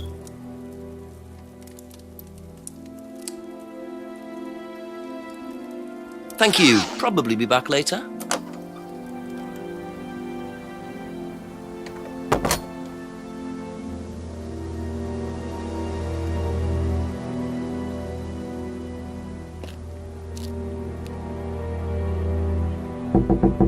A few more questions, if you don't mind. Odd question, but have you ever seen anyone handling dried poppy pods? Poppy pods? As in, for opium? No. Though James did have opium tea once, I think. Where did he get it from? Oh, I don't know. I didn't ask. James does his own thing. What does opium tea taste like? I don't know. I didn't try it. Really? I didn't want to risk it, did I? But I went to hospital once. I had codeine and I went into anaphylactic shock. The doctor said it was an opium derivative, apparently, so.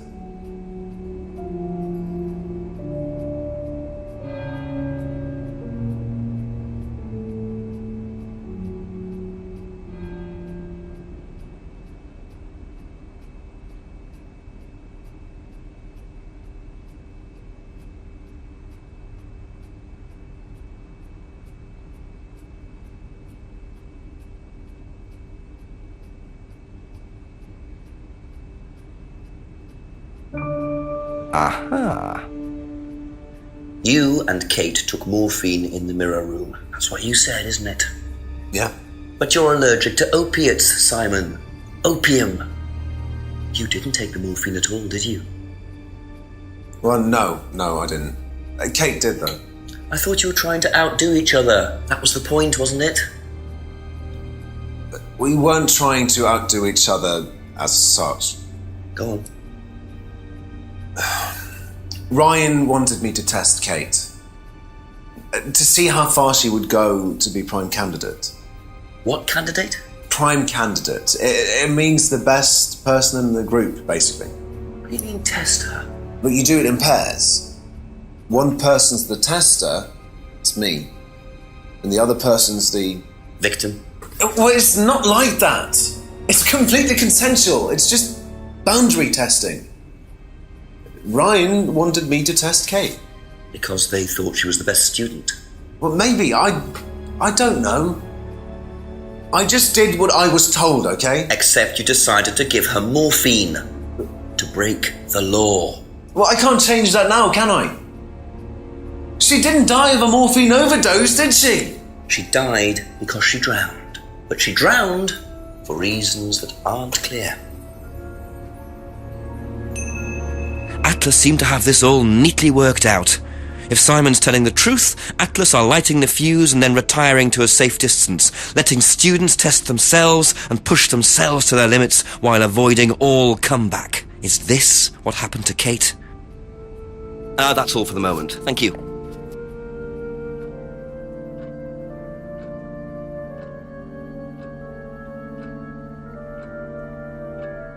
Do you know about the mirror room at Atlas? Mirror room. No, I heard about it, but I think it was only for the students later on in the course. Something like that. Strange question. Have you ever known of anyone selling dried poppy pods? Poppy pods? Don't think so. Isn't that opium? Kind of. It's okay.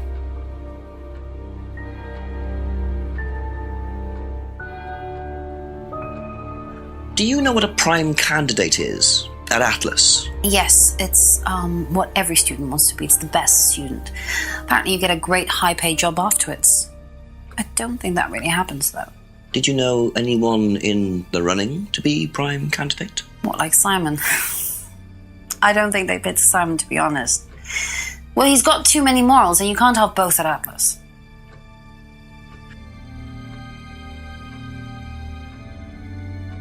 Be back later on, if that's okay.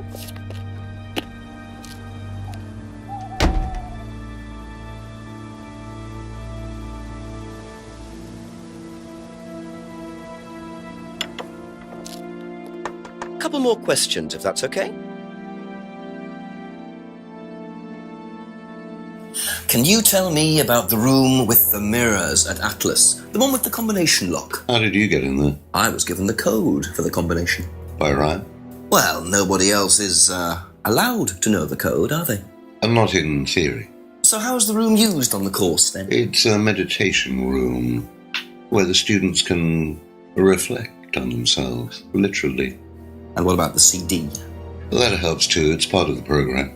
So you send the students into the room, they put the CD on, they stare into the mirrors. And how long does this last for? Until the CD finishes or they fall asleep. What else would you like to know?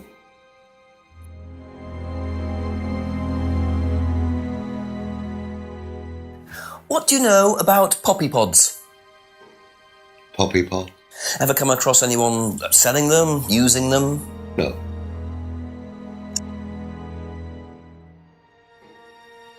What are prime candidates? The best of the bunch. The peaches. And so what does it mean to be a prime candidate? Success.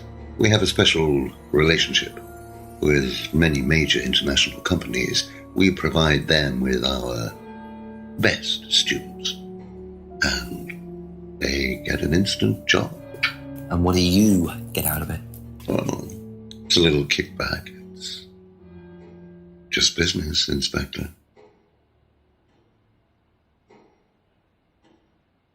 Okay, that's it for now.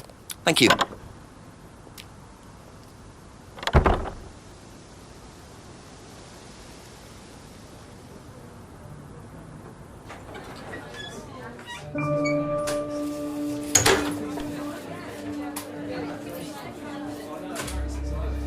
A few more questions, please. Thank you.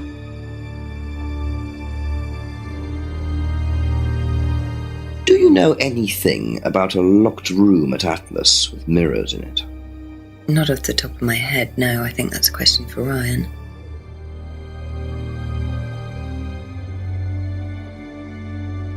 What do you know about poppy pods? Go on. Ever come across anyone trying to sell them or anything like that? Maybe even in here?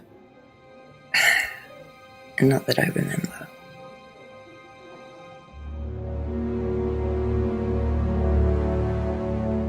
Do you know what a prime candidate is? At Atlas?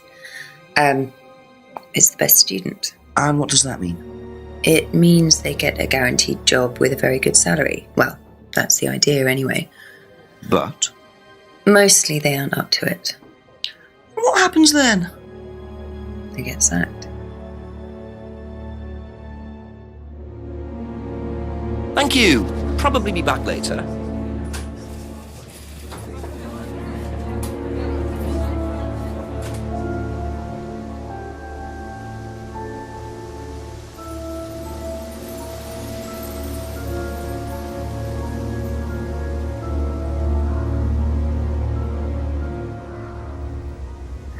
Just keep pushing.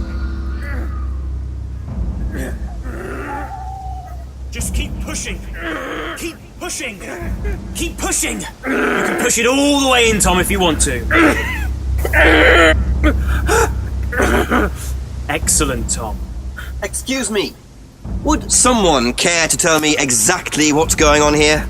Don't come any closer. That man needs a doctor. No, he doesn't. I don't need a doctor. I'm fine. Go away. What is this? A test. Of what? What does it look like? It's a threshold test. A pain threshold test. I thought, you were supposed to be good at working things out. Inspector Jenks. And so this would be for Atlas, would it? Kyle? You disappear now. It's not a good idea to talk to a police inspector like that. Do you want me to make you? It's okay, Tom. Mr. Jenks won't be bothering us anymore. Don't make any rash commitments.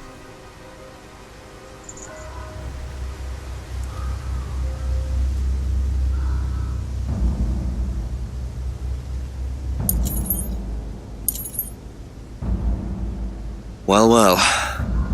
You really should take more care of your things, Ryan. Is your keys, Kyle? No.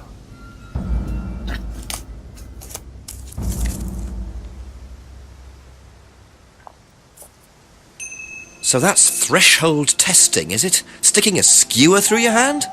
I could just ask Ryan or Paul directly about this, but I think I'll bide my time. See what I can do with this key fob first.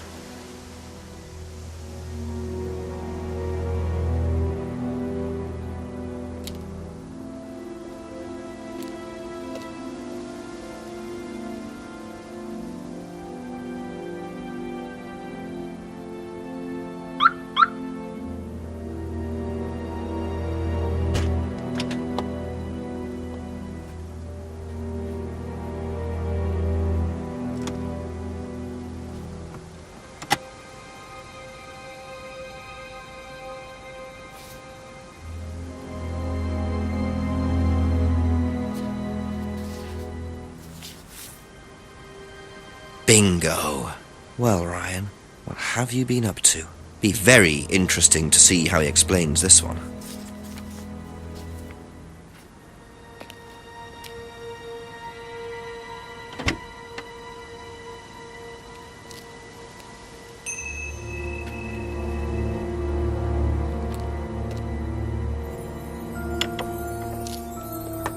Ask you a couple more things, please. Now, why do you think Ryan might want to give Kate a cheque for £500? I've really no idea. Where did you find it? Just outside. You better ask him. You think Ryan was interested romantically in Kate? I know he has a weakness for blondes, but I didn't think it had gone so far as his offering them cash.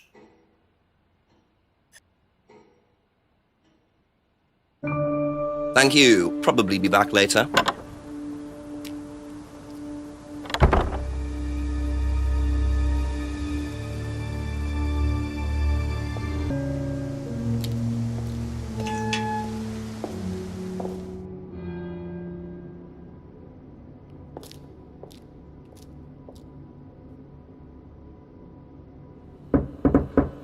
Just a few more questions, if you don't mind. Know anything about poppy pods? Come across anyone selling them or anything? Poppy pods? Well, don't tell anyone, Inspector, but I hear that you can make opium out of those. Why do you ask? Doesn't matter.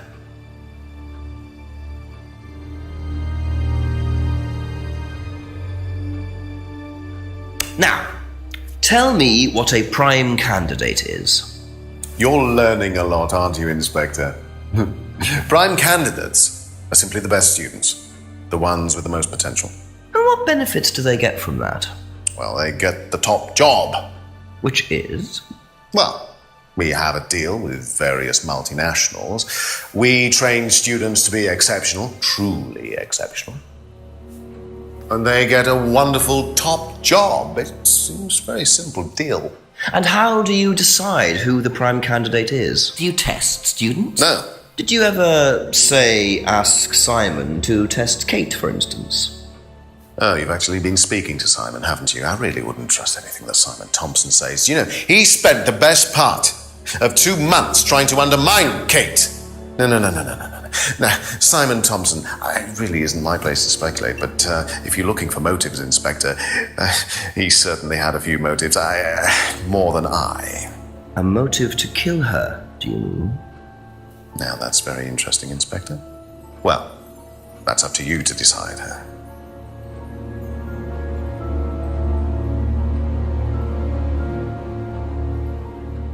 Would you like to explain what this is, please, Ryan? £500 intended for Kate. It fell out of your car. At least I assume that's your car on the driveway at Brandon House. I suppose so. So why were you going to give Kate £500, Ryan? It was just a little incentive, that's all. Just a little incentive. Not very little, Ryan. £500. She was a very good student. We heard that she was leaving. We wanted to give her something. But you didn't. Well, obviously not. Are you sure there wasn't any other reason you might want to give her this? Personal reason? No! Well, I'd like to keep hold of this for a little while, if you don't mind. Well, don't consider it a bribe, will you, Inspector?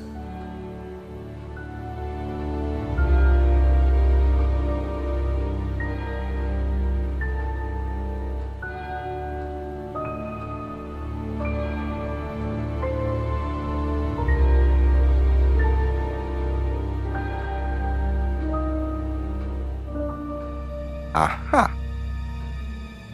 So, students aren't coerced or bribed in any way, except Kate.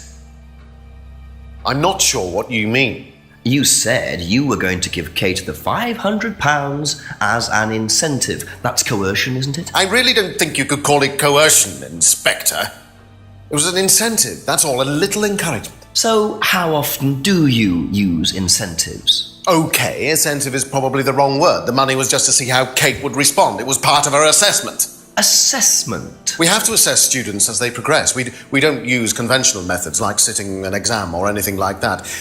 People pay for this course per session. We have to know if they're committed or not. So you're assessing their progress and testing their commitment? Yes, we are. We have to. This is a business, not a charity. So Ryan's claiming the money was part of Kate's assessment. And did this assessment also involve threshold testing, I wonder? Or was the money for something else?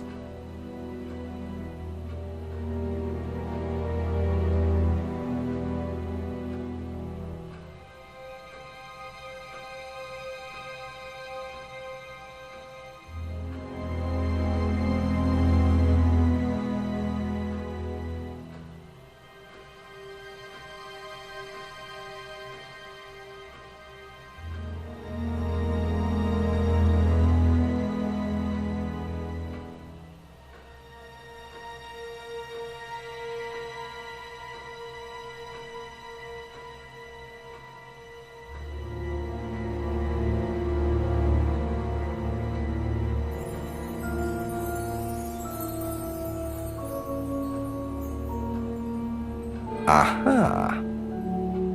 Well, which one is it, Ryan? Do you test students or not? Well, some of them, yes. Including Kate? Yes. Why was she being tested? She was being tested because we wanted to see if she was good enough to become prime candidate, okay? So Kate was in the running to be prime candidate? Yes! And did you ask Simon to test her? Yes, I did. But I didn't ask him to do anything stupid. He knew it was against course rules. How far did you ask him to push her? I didn't ask him to push her. I asked him to test her. There's a huge difference! If Simon decided to give her too much caffeine or morphine or whatever, that's his responsibility. So if he did anything wrong, it was his own responsibility. He did it with his own mind and his own hand. We had nothing to do with it.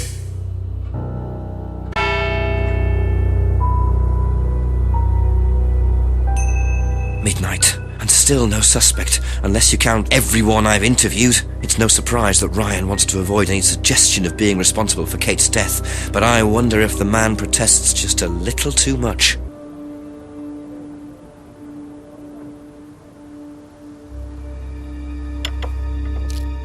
A few more questions, if you don't mind. Was Kate a prime candidate? Well, as Ryan has probably already told you, yes, she was.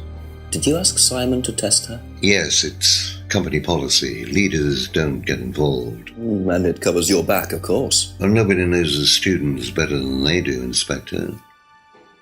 It's much better to let them just work it out among themselves. It isn't very professional to force students to test each other to the point where one of them gets killed, Paul. We don't force students to do anything that they don't want to do, Inspector. So you don't force them into being tested? No, we don't encourage anybody to hurt or offend anybody else here. You don't use threshold testing, for instance? No. If Simon Thompson went too far with Kate, that's his responsibility, not ours. He's the one you should be speaking to, if truth be told. I don't trust him myself.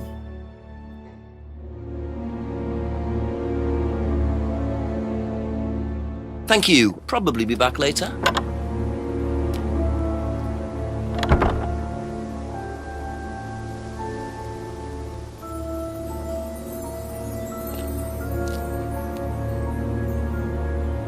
A few more questions, if you don't mind. How do you think you'd have reacted if you'd found out that Kate had been chosen to be prime candidate? Was she? I'm just asking how you think you'd react. I don't know. I wouldn't react in any way, really. I'm not bothered. I don't think she was, though. What makes you think that? Well, it's just an impression I got. You know, she's a bit flaky, to be honest. She's just not really prime candidate material.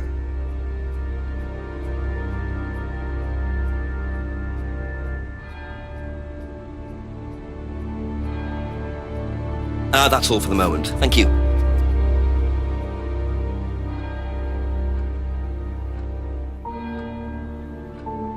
Do you know whether Kate was in the running to be prime candidate or not? I don't, but I do think she would have been chosen just because she was, Kate. You didn't discuss it with Kate? No. No, she never talked about Atlas. Be back later on, if that's okay.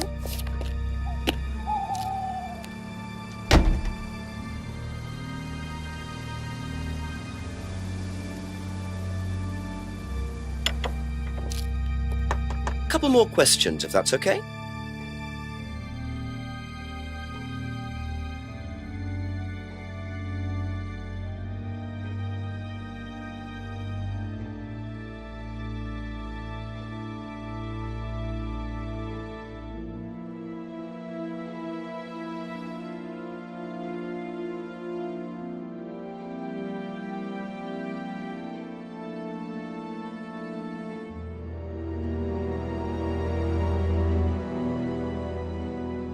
Aha.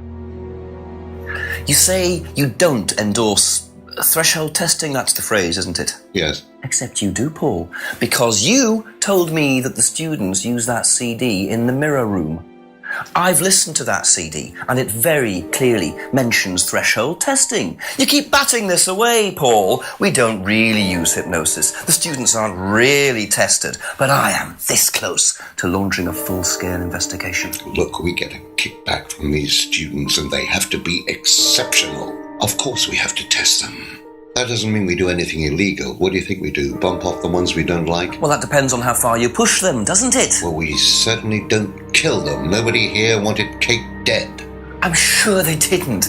But what do you expect, Paul, when you put students under that much pressure? She was a very, very valuable student. She was worth a lot to the business. Really? And how much would that be? Well, if you really want to know, 50 grand. She was worth 50 grand? Yes. What, you were selling her? Of course we were selling her. You don't get this, do you? We make perfect employees. Month after month. That's all we do.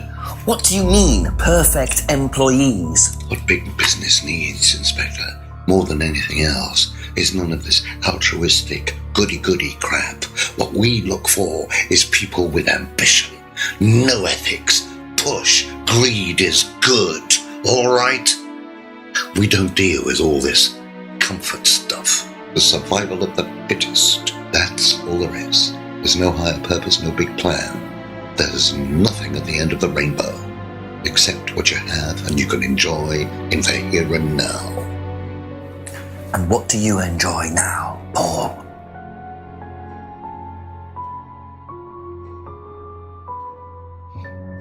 You're going to have to excuse me, Inspector. I'm a very busy man. I've got work to do.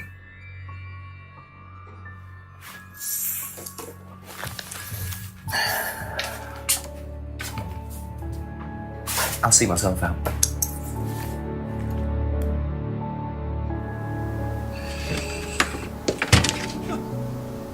Lovely man, your father. Shut the gate on your way out.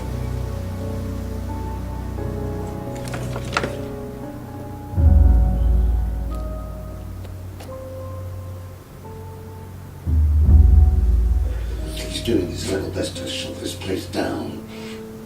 Get rid of him. He's a policeman. We can't just... You sort this, Ryan. You man up and you sort it. Tonight.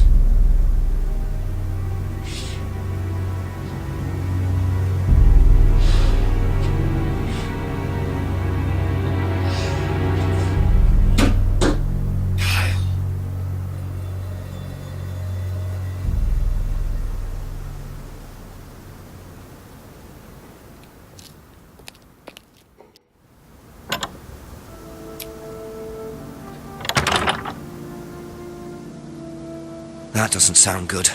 Two totally morally bankrupt men are plotting to get rid of me. It's midnight. I don't have any backup and I don't even have a mobile phone. This is potentially quite bad. And what's Kyle got to do with it? I think I might make my way over to Atlas while Ryan isn't there. Maybe lock myself in.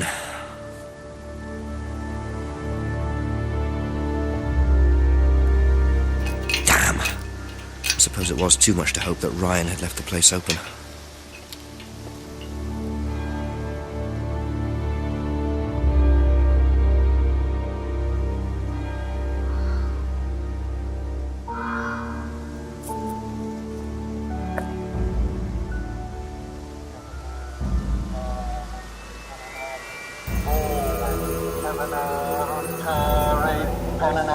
People, Casanare, Ontario, Panama, Give all.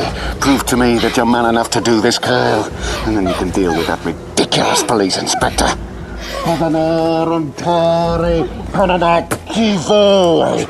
is this? What the hell? Scotland Yard, not hell. Hello, Ryan. Hello, Inspector. What are you doing here? Inspecting. So, come on. Let's have it. I don't think you'd understand, Inspector. The best thing that you can do is turn around, go away, and leave us to it. Knife.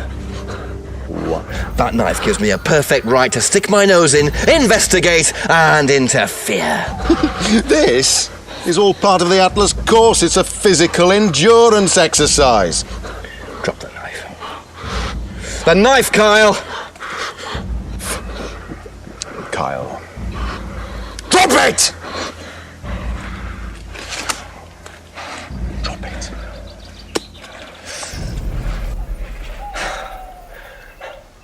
Not looking 100% brilliant for you, Ryan. Oh, please, Inspector, you've poked your nose into Atlas's affairs enough times to know that imaginative flair is part of the course's success. Our lessons are reinforced by a unique emotional experience. Terror? It's an extremely evocative tool. Well, it's a good job you're not in charge of the national curriculum.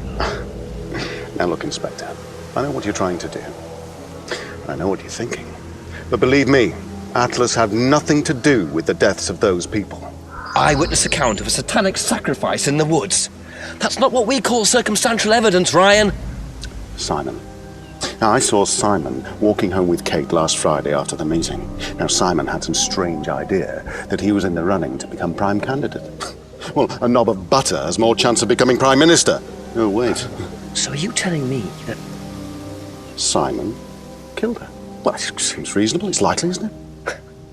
any more likely than you, Ryan?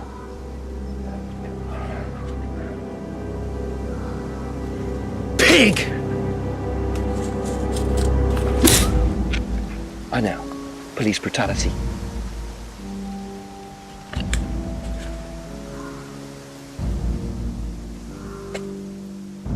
It's all right. You okay?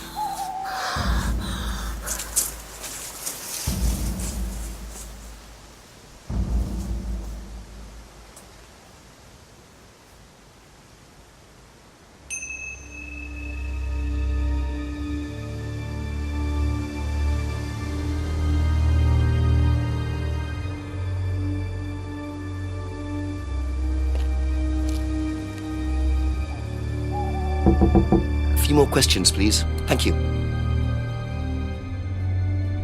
What would you say if I said it's been suggested that you were seen walking home with Kate after Atlas last Friday? What? By who? The same person who suggested that you wanted Kate out of the picture because you found out she was in the running to be prime candidate. Who said that? Just a question. I didn't think I was in the running. It was Ryan, wasn't it? I am in no position to say. It was Ryan. Simon, calm down. No, I can prove it. Kate's driving license, give it to me. Why? Kate's driving license, please.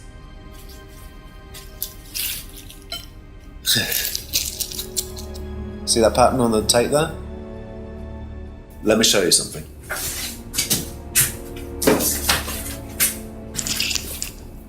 See this pattern? Oh, look at that. It's the same pattern. This has come from the same roll of tape as this. So there's only one person that's taped like that. Ryan. He gave me this piece of tape when I was in his office once. Why has Kate's driving license got a piece of Ryan's tape on it? I have no idea, Simon. Where did you find it? Oh, by the lake. It's obvious, isn't it? Ryan was testing her. He was doing a boundary test to see how much she would do, how far she would go to be a prime candidate. But it all went wrong. Okay. It's one of the things we do at the course, right? You give something that's important to you to someone else, then they go and hide it somewhere. It's to teach you to not be bothered when you lose something that's important to you, alright? Kate gives her driving license to Ryan. Ryan goes and hides it somewhere down the lake. Kate finds out, she goes down looking for it, probably drunk, and she falls in. I'm afraid I find that a bit far-fetched, Simon. It makes perfect sense if you know anything at all about how Atlas works. But Simon, if you got the tape from Ryan, Kate could have got it from him. He told me he doesn't lend it out. He lent it to you. But I didn't kill her! Do a lab test on the card. His DNA will be all over it. And what if yours is all over it? It won't be. I didn't kill her. I'm sorry. Just give me a minute. I need some painkillers.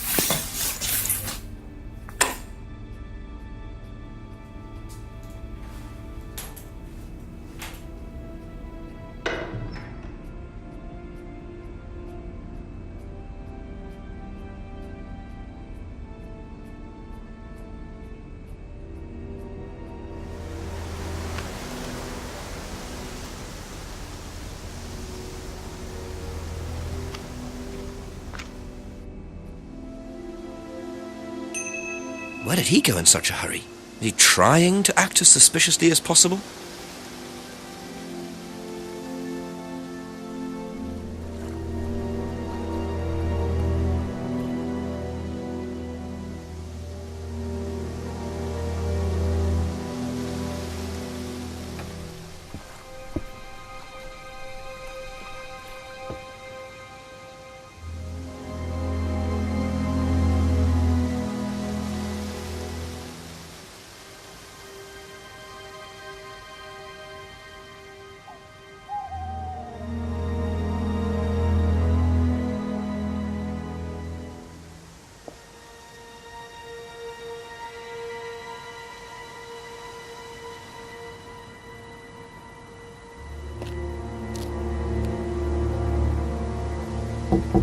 Ask you a couple more things, please.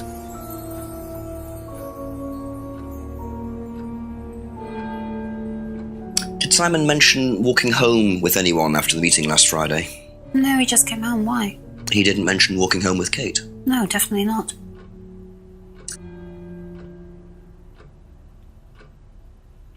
Have you seen this anywhere before? I've seen it somewhere, but can't remember. Sorry, no. Okay, that's it for now. Thank you.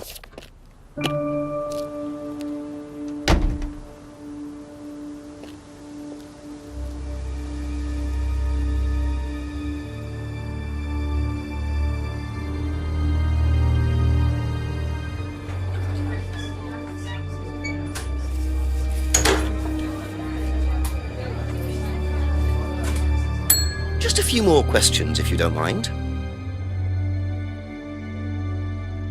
Have you seen patterned tape like this anywhere before? Oh, Ryan's got some. I know, because I borrowed it. When was that? A couple of months ago? Have you still got it? I don't think so. I haven't seen it since then.